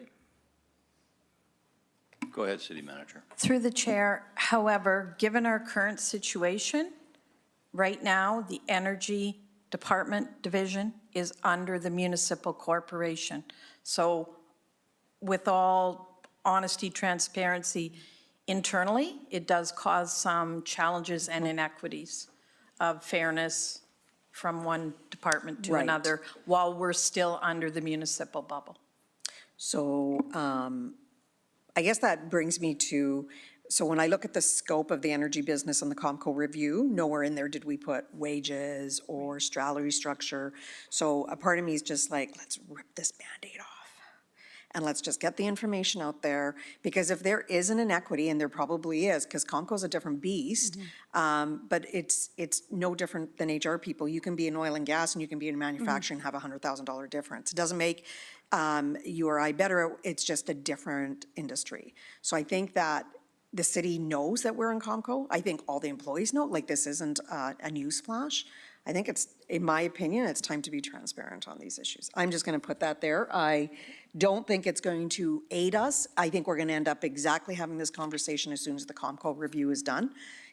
I went over the Comco review over and over again, and there's nothing in there that asks for our review to look at the organizational structure. It looks at the business component and if we should be in business and all the different structures that go with it, but nothing about the staffing. So those are my thoughts on it. I would like to see a little bit more clarity.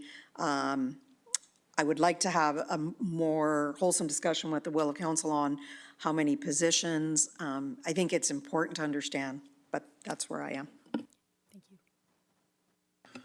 Councillor Knodel.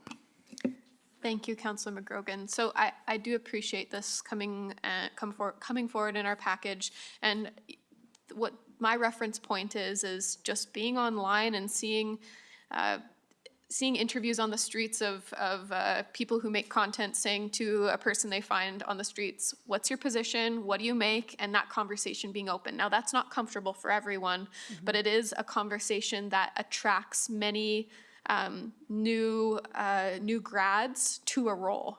So not to say that it is the way to attract a new grad to a role or a person looking for a change in career, but it is one way. And I do think that it's a bit of a, like you say, we're evolving in your title and your pay, or the title of a job and pay not having to be a secret. It just doesn't necessarily have to be that way. What I do think about is I think about Comco being such a unique entity in regards to the way that it functions, and it functions very much, council gave direction that it functions like a business. There are levels of risk that are associated with that particular area of the municipality that I do think we have to tread carefully. And I don't say that because I'm interested in hiding information. That's just not my nature. But I am interested in ensuring that if we make a decision that maybe we associate the total salary with the position title. And I mean, I'm thinking critically about listing how many positions exist. There's value in that, but I think that sometimes if you go cautiously, move forward cautiously, then you don't have to feel like, oh no, we made a decision that is negatively affecting our staff, because they're the people that live here too. And that, to me, I'm always thinking about the heart of people and how does this affect the heart of the people that, are sometimes confronted by online bullying or that sort of thing. So I am grateful that this is coming forward. I think that I would be comfortable at this point releasing a salary title along with, position title along with salary that I'm comfortable with. I'm looking forward to further discussion around the table, but I am glad that it's come forward. I think that it's the nature of the year that we're living, and I'm looking forward to further discussion around the table. Councillor Dubanowski. Through the chair, good conversation.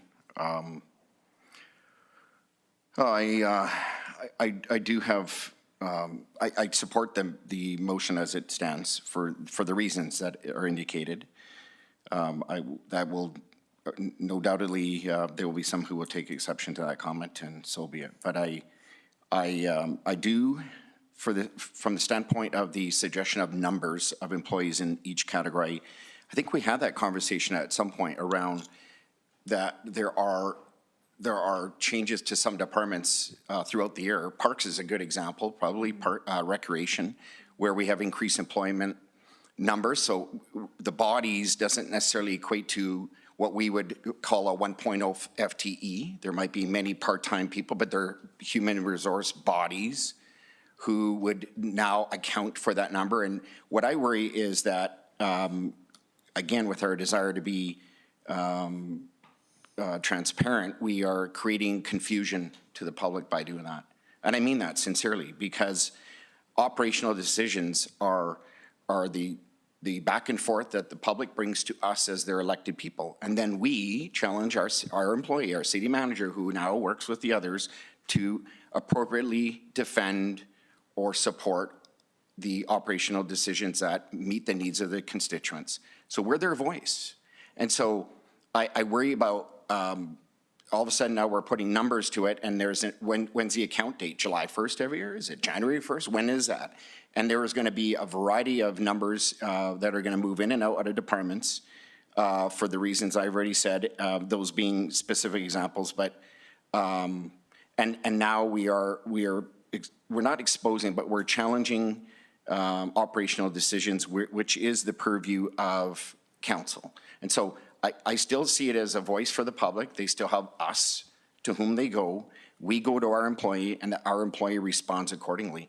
The budget, we're going to go through an exercise of a two-year budget right away. That is going to be this in its real form, because human resources makes up a huge component of our annual budget. So people services, as we initially were speaking to, it make up the big part of this. So putting a min and max in departments and titles makes sense to me, but I don't want it to be the proverbial crucible upon which more scrutiny, more criticism, and misunderstanding of operational decisions is initiated by. So what I wrote down here is baby steps.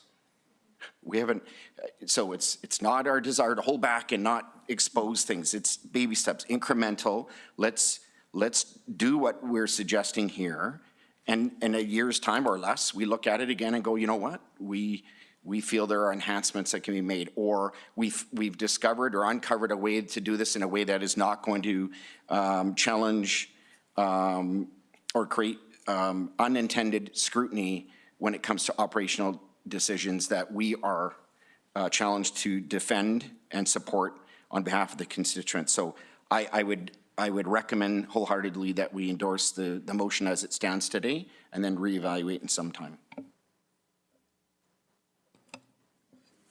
Council or City Manager Mitchell, you're up. Thank you. Just so it didn't get lost, it is an operational note in the briefing note itself that what our other intent is for heightened transparency is on the job postings effective June 1st, we will have the starting salary. So we're trying to make sure that's out there too. And then I might get the question, why didn't you put the whole range in there? Because we do need to have some kind of negotiating, leverage. So that is our intent to do that June 1st as well, if this is approved. Thank you. Councillor Van Dyke. Thank you, through the chair.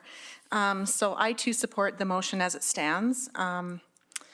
I have some concerns about altering it to identify information on low numbered positions within the organization. I think that perhaps in the future, like Councillor Dumanowski said, baby steps, but in the future we could possibly look at something like what we do with internal surveys, where you have a department where there's low numbers, they're combined with other ones so that there's less identifying information. But I think considering only 7 other cities or communities are doing this, that this is a good start. I also agree with waiting to disclose on our energy business until the business review is completed and we determine the outcome of that as other than executive salaries, other energy businesses within Alberta do not disclose salaries of workers. So much to Councillor Knodl's point, if we're going to operate as a business, as we currently do under our current bylaws, that we would follow business practices. And yeah, and I support the rest of the motion as it stands. Thank you. Councillor Hyder. Thank you, and through the chair, just briefly to Director Koken. I appreciate the work that went into this and the long hours and the, it's a very fine line to work with things like this and people's personal life. I too support the what we see before us. I echo Councillor Dumanowski and Councillor Van Dyke's baby steps. Again, Carla, thank you for taking this back a few times and working on it. So thanks again. Thank you. Well, being I put the motion forward originally, I just want to say that I think I tried to start a revolution, but we've got evolution. And I'm very supportive of that. I'm very grateful for the conversation that has occurred and great questions asked. I would prefer to see numbers.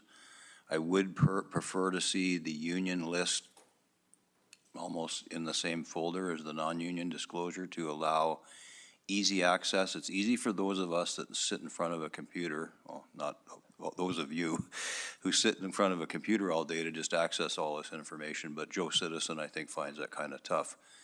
So I will, I'm gonna, I guess, support this as satisfied, not completely, but I'm very thankful again for the discussion, the thoughtfulness. I had the opportunity to hear senior staff wrestle with this, which I think is incredibly healthy. So I'm thankful and I'm gonna support it.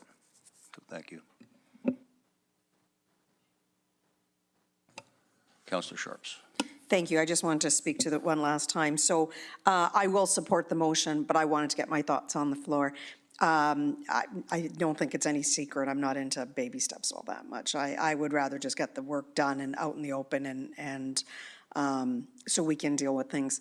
I think that the more we progress, from a business point of view, I think every one of my clients, their salaries are open. Like it's just not hidden. So as we progress and we're trying to attract, I think I think you do know from a recruitment point of view, more and more people are wanting this transparency so they don't have to answer to it in the public.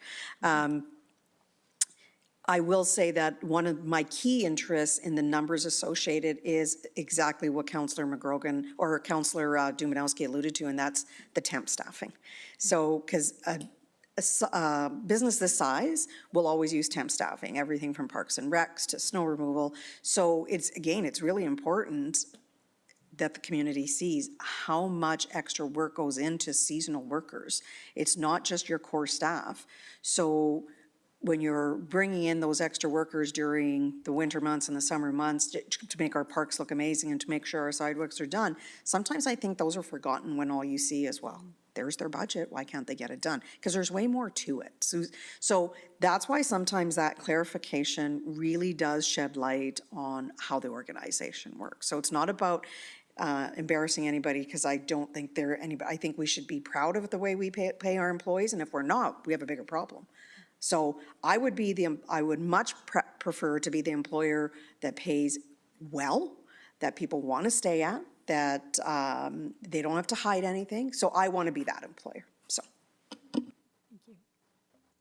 City Manager Mitchell. Thank you, through the chair. Just in response to that, that's kind of a broader question in my opinion, that if you want to know about seasonal workers and that type of thing, if that's something that council would like to know more about, certainly we can bring that back. But in my opinion, that's something that would be dealt with through the budget process. If you're worried that there's not enough clarity on what our employees do or that type of thing, that's a broader question in my opinion. Yeah, I'm not worried about that at all. I'm more worried about just the transparency of here's the workers, how many. So I mean, if I was to ask the question right now, I don't know if I'd get an answer. How many workers do we have? So, well, there you go. But it would be nice for the public that pays the taxes to know that. I think that becomes the bigger issue. Okay, seeing no other speakers, we will vote on the motion as put forward.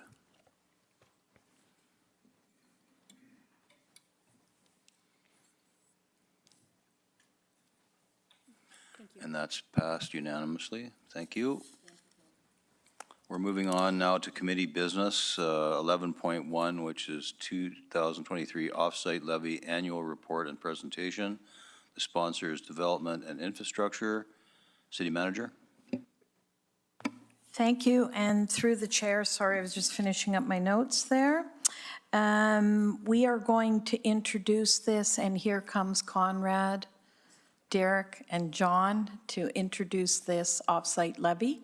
Thank you.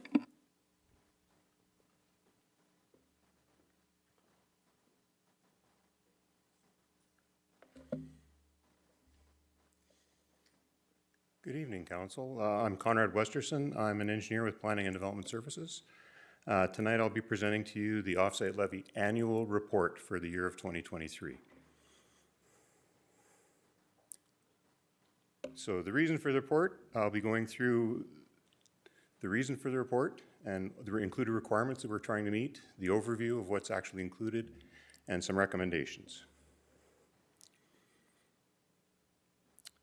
The offsite levy is required to report on an annual basis under MGA 648.4, and it must report and identify all of the levies collected under the offsite levies, all of the projects for which the levies have been collected, and the respective benefiting areas for those projects. It must report on the amounts held for each of those projects in each of those benefiting areas and the balances in each of the levy accounts.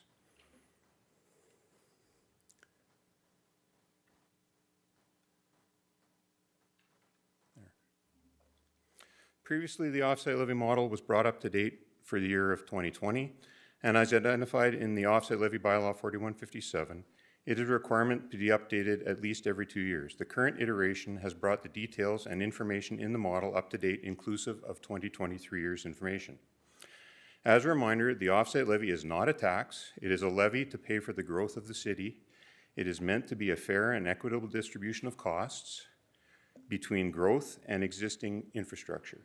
It is a way to divide out the cost equitably between new development and the community as a whole. There have been several stakeholder engagement sessions and question and answer periods where issues around staging and benefiting areas have taken place. This has included discussions around the effects and impacts of the electrical capacity within the city. The development community has also had multiple opportunities at build and DAP meetings to discuss the offsite levies. The information provided in the offsite levy annual report has been provided in other forms to all of the stakeholders in the development community, and to ensure that they are as well informed as possible. The engagement with the development community follows the IAP2 consult form, where the feedback is solicited and obtained and forms a part of the offsite levy analysis, inputs, and decisions. It was for this reason that this year we went through and developed an Area 13 so that we could actually allocate costs appropriately for the coming fiscal year.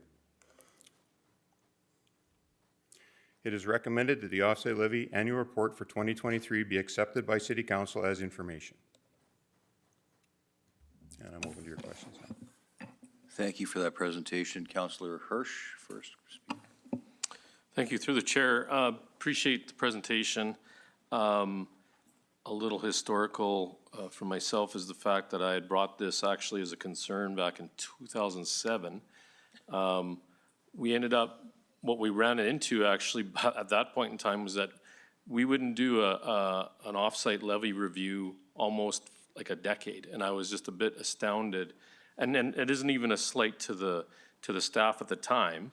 What ends up happening is that I'm happy that we're doing this more repetitively, even though it is an inordinate amount of time, I guess, to look at and calculate, adjust all the activities in regards to it. But I think about it from the developer's point of view, and at the time, and unfortunately, it created a bit of an issue, or quite frankly, it was a loophole for the developers where if they got served notice that the offsite levy was being reviewed, they would basically try to do their developments either prior to the implementation, because it does cost them money as well. So I guess, A, I'm happy that that loophole is now closed because it does, with the review. I guess my question is still relative to that. If a developer wishes to, say, contest in terms of some of the developments that was articulated or the amounts that was covered off, what options, and I think you might have told me in terms of the consultation, but help me understand, was there any concerns raised, relatively speaking, this last go-round to the development as it stood in terms of the amounts? So, to Councillor Hirsch through the chair, what you're speaking to is the actual annual review of our actual rates. Yes. What I'm presenting tonight is actually just the annual report on what actually occurred in the year 2023. Okay. So, but to your question, there was questions, there was concerns, and we talked through them during our meetings. Okay, appreciate that. Thank you. Councillor Van Dyke. Thank you, through the chair. So I asked most of my questions in the committee meeting when we were there, but I did have a question that couldn't be answered in the committee meeting, and I'm hoping that a managing director here tonight will be able to answer it for me. And that is regarding which restricted reserve the offsite levy funds are held in.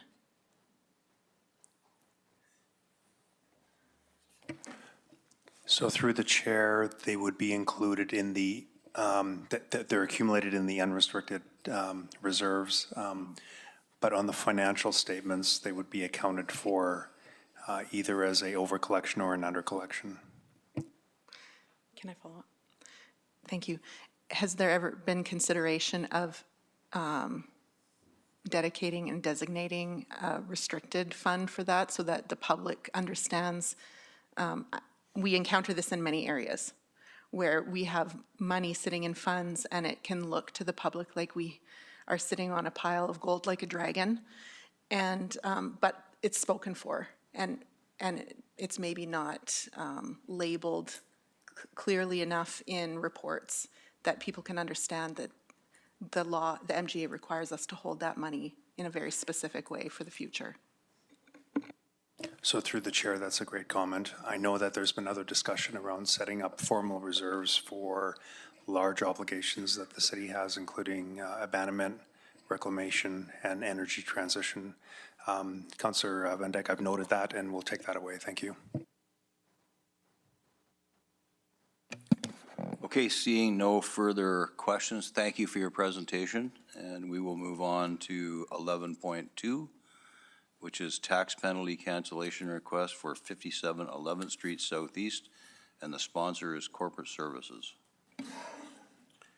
Through the chair, I move that council does not cancel tax penalties for 57 11th Street Southeast. As such, a cancellation would not be fair and equitable to all property owners. I will second that. Any questions, comments? Seeing none. Oh, Mayor Clark. Thank you. Through the chair, I have a question. It looks to me from reading the briefing note that this is for tax cancellation because the fee was actually charged, the fee actually became part of the taxes. Is there any leeway currently existing from our tax collections department to, I know we have approved waiving of fees in the past. Is there any discretion that they are able to use without coming to council regarding the waiving or reducing of fees? I think it's a 14% fee, which seems like a lot, but I'm sure we approved it, so I'm not saying it's the wrong amount, just that reading it here seems like a lot. Somebody, Managing Director Eggert. Yeah, Mayor Clark, through the chair. First of all, yes, during the year, the tax penalties would accrue separately from the amount due. At the end of the year, then it would form part of the property tax arrears. And then if it's still outstanding, interest would then accrue on that in the subsequent year. So just wanted to confirm that as well. We do have several programs within our customer care group that we advocate on behalf of the property tax property owner, which would include the TIP program, the TAP program, which is the tax arrears property tax program, and depending on those programs, we would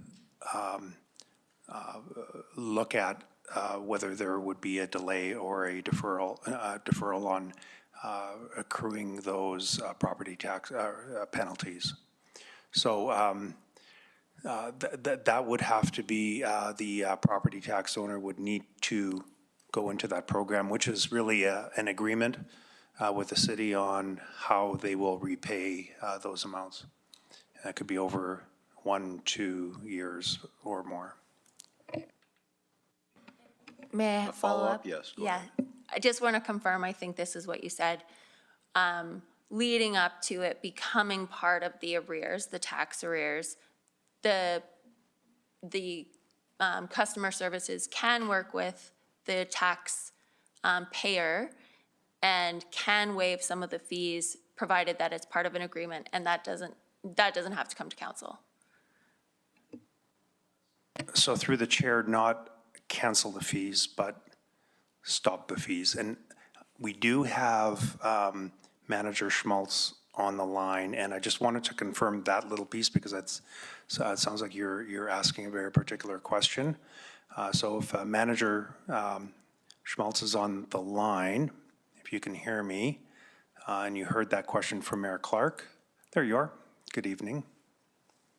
Yes, good evening. Thank you.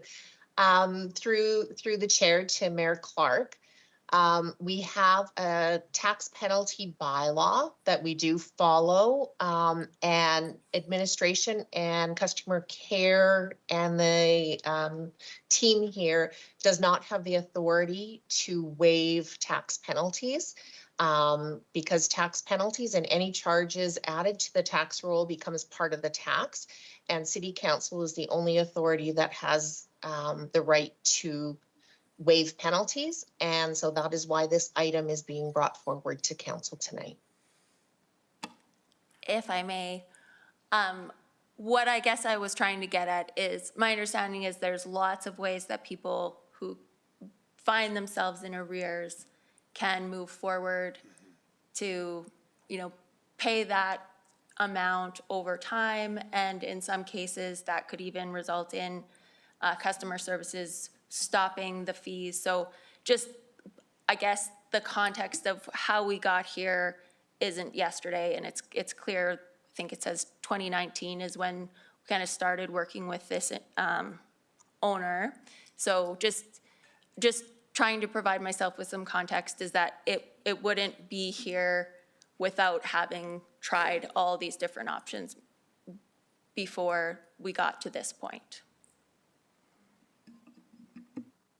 City Manager? Thank you through the chair, and to Mayor Clark's question.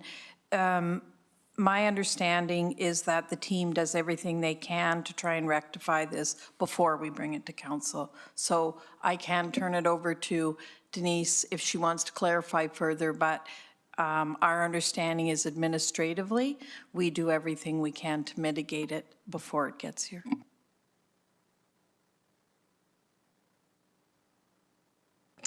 Okay, Councillor Hirsch.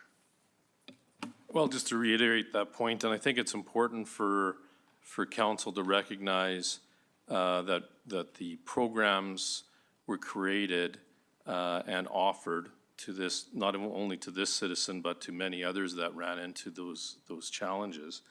I note that the other point that was made is that the applicant for the relief was looking to enter the fair entry program as well. So I guess my submission is that there's a multitude of different programs that are existing, created for just that, for people that run into hardship. The challenge when you start having administration decide on waiving and to what degree, I think it becomes a slippery slope of discretion, who determines what, and I'm not that comfortable. I don't think, quite frankly, I don't feel like staff would be that comfortable with that sort of arrangement, because then all sorts of accusations could be prevailed on those individuals making those decisions. So we've got hard and fast structures that are here for the hardship of those people that engage with it. The city manager is absolutely right. It is council that would make this determination after exhaustion of all other alternatives. So I think it's just important for people to know that there is options available for people that are in hardship. They are, I believe they're still on the website, if you can confirm that for me. But I think it's probably best reserved for council to make those ultimate decisions on waiving. So thank you. Councillor Dubanowski? Yeah, through the chair, just to add to the comments, I agree with the mayor's and the city manager's comments around every attempt to mitigate the need for it to come here. Again, the reason it's here is we have an application for cancellation, and so this would not be the normal course, generally speaking, but the background information does clearly indicate this is a property that's been in arrears since 2019. Our hearts, Manager Schmaltz and her department, the customer care people, we've had testimony after testimony after testimony, the care, sympathy and attention they take to work with homeowners to find resolutions. But but the process that we find ourselves in is consistent with the Municipal Government Act as it governs tax collection. So we really have a duty to do this. And the challenge with making an exception here would be that we would be setting precedents for people in the current year who made arrangements to relinquish any arrears, and that included penalties, and those in the years that this has covered, which is 2019 forward. So it is about fair and equitable treatment for all. So that aside, my parting comment, and you might be surprised I'm saying it, but I'm surprised that our motion actually has a negative in it. And I don't mean a negative as in a negative motion, which is not appropriate with the MG, but that where it says, as such, a cancellation would not be fair and equitable to all property owners. I think the statement is made, it's typically made in the background. I'm surprised that we actually put it in the wording of our motion. It's not a criticism, but I'm surprised I don't recall seeing something like that before, but it does obviously make great, brings clarity to what we're voting on. But I think it would have been appropriate to say, I move that council does not cancel tax penalties for 57 11th Street Southeast. The background information, I think, would have spoken for itself, but I will support it as written. You don't want to make a friendly amendment? Okay. Okay, I think that's it for speakers, so we can vote on this.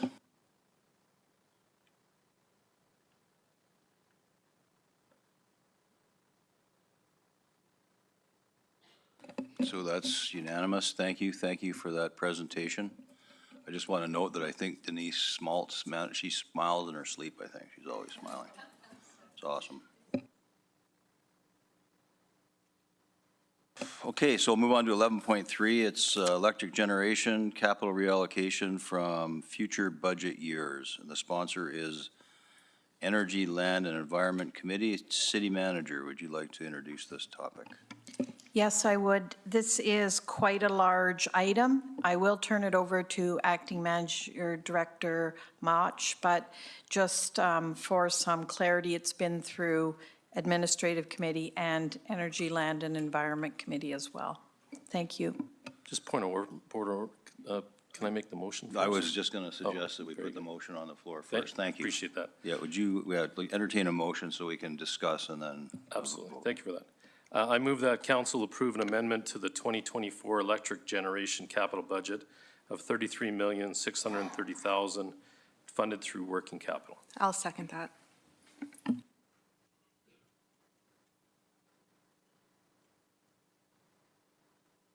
Sorry. Acting Managing Director Mach. Thank you. Through the chair, this item, as stated, is essentially bringing forward proposed and planned capital projects, sustaining capital projects, so life cycle replacement of existing assets from the 25-26 proposed budget year into 2024. City Manager Ann Mitchell is correct. It is a large number. That being said, it is based on very detailed asset management plans and planning.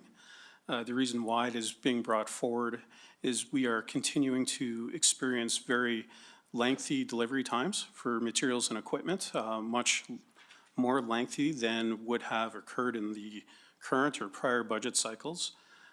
Typically, we're seeing 1.5 to 2 times the delivery period that we would have previously experienced.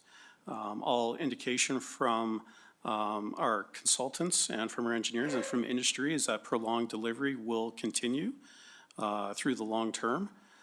So essentially, the ask is to bring forward these sustaining capital items based on manufacturers' recommendations of life cycle replacement of these items forward into the 2024 budget year so that we can collaborate with the finance department to procure and procure contracts for the purchase with the expectation that these materials will actually be delivered during the 25-26 budget cycle.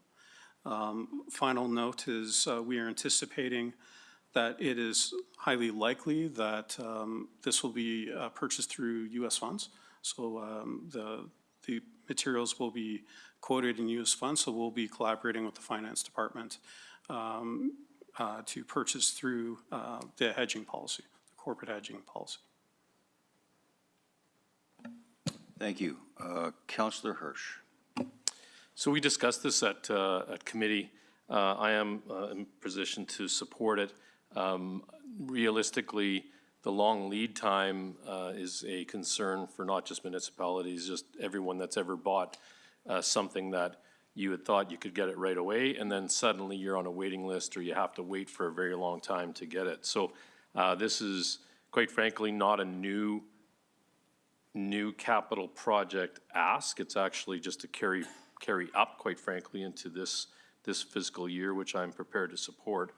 So I'm okay with the motion and the rationale. My question actually is more higher level because I believe we might get more of these in the future. So I guess the question to the city manager, are we doing like an all managing directors, are we doing an environmental scan like for all our capital projects requiring, I guess it's not as much raw, but finished goods? So, you know, I recall we were doing a carry forward on a new fire truck that was actually well down the road where we needed to get it ordered quickly. And in some cases, actually to hang on to current pricing because there was pricing inflation as well. So just a higher level discussion. I know it's not relative to this motion, but just to get some clarity. Yes.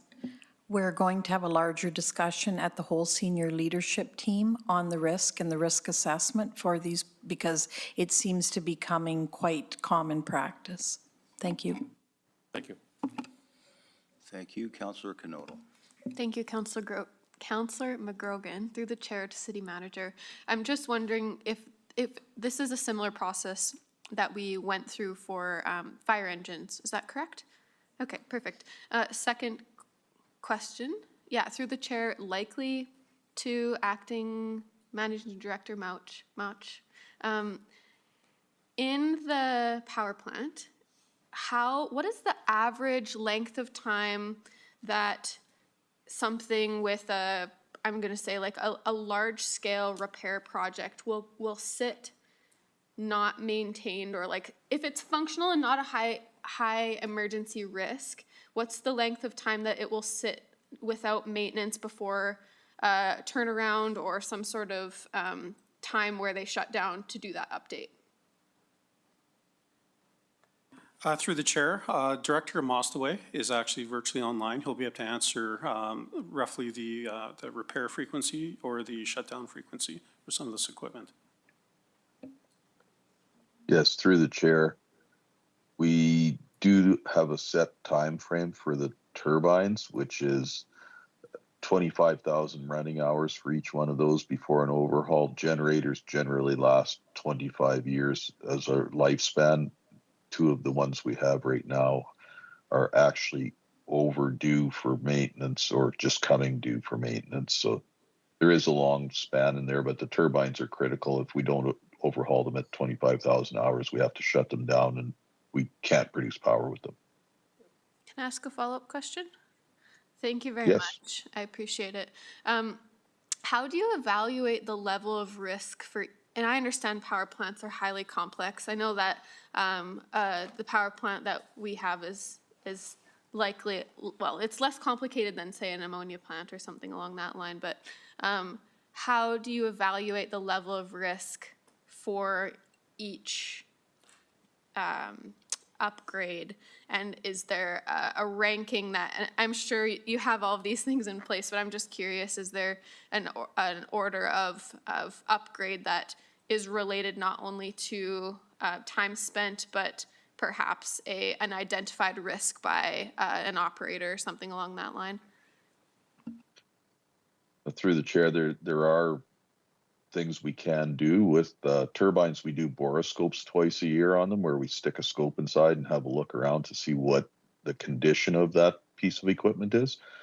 With the generators, they're generally done every 5 years, where your set schedule is to pull the rotor out and have a look at it and take a look and see if there's anything leaking in there or anything that's showing wear.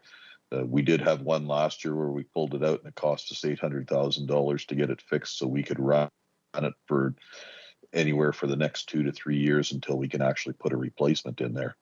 So there are some things we can do, but the level of risk once you've identified something goes up every hour you run it.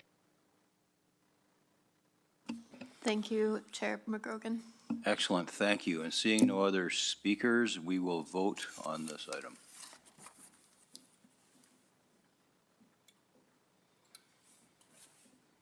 And that's passed unanimously. So we're on to 11.4, which is for first reading only. It's bylaw number 4814 to amend the Transportation of Goods bylaw.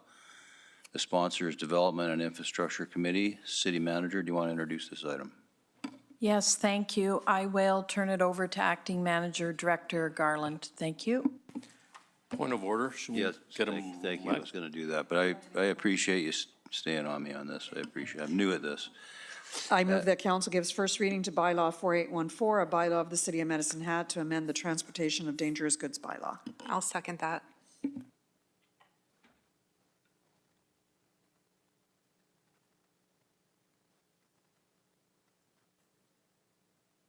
Okay, where are we at here? Sorry.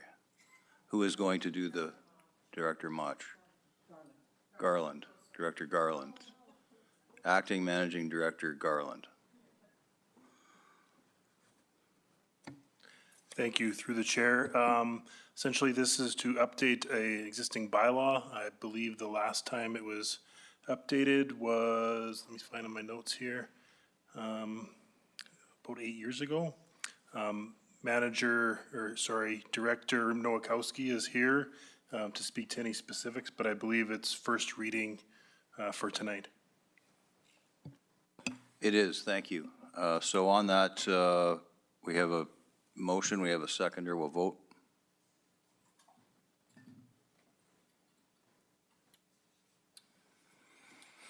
That's unanimous, thank you. So we have correspondence next, and then any notices of motion from the floor?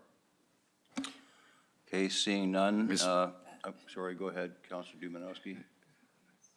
If I could, point of privilege, is this appropriate time? Sure.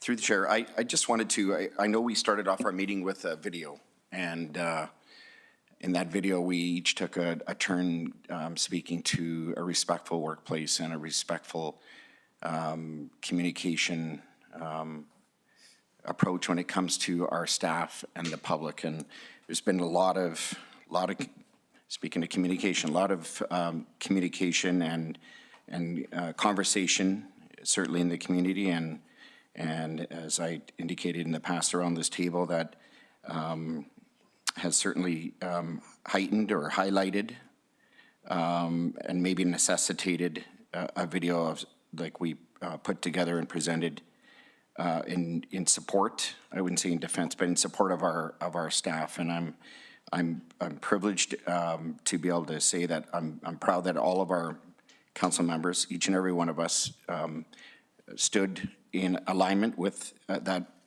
video to show our unanimous support for a respectful workplace and a respectful communication strategy with our staff. And so I just a couple of thoughts. To me, the video is a reminder that we need to, if not already, we should return to civility when it comes to the appropriate and respectful treatment of our city staff. Public discourse and accountability is important, and I certainly wouldn't want to say anything against that, but it is not license for blatant disregard for proper decorum and civil communication and respect when it comes to our public servants who work for the people. And I just thought I would make that point before we end it today. Thank you. Thank you. And on that, I want to thank the members of the gallery, most of which are gone now, but maybe they're listening at home. Just thank you for your attention to good manners. I appreciate that, and I'm sure that all of council does, and we can't applaud, but I want to wish Councillor Hyder a happy birthday. And this meeting's adjourned.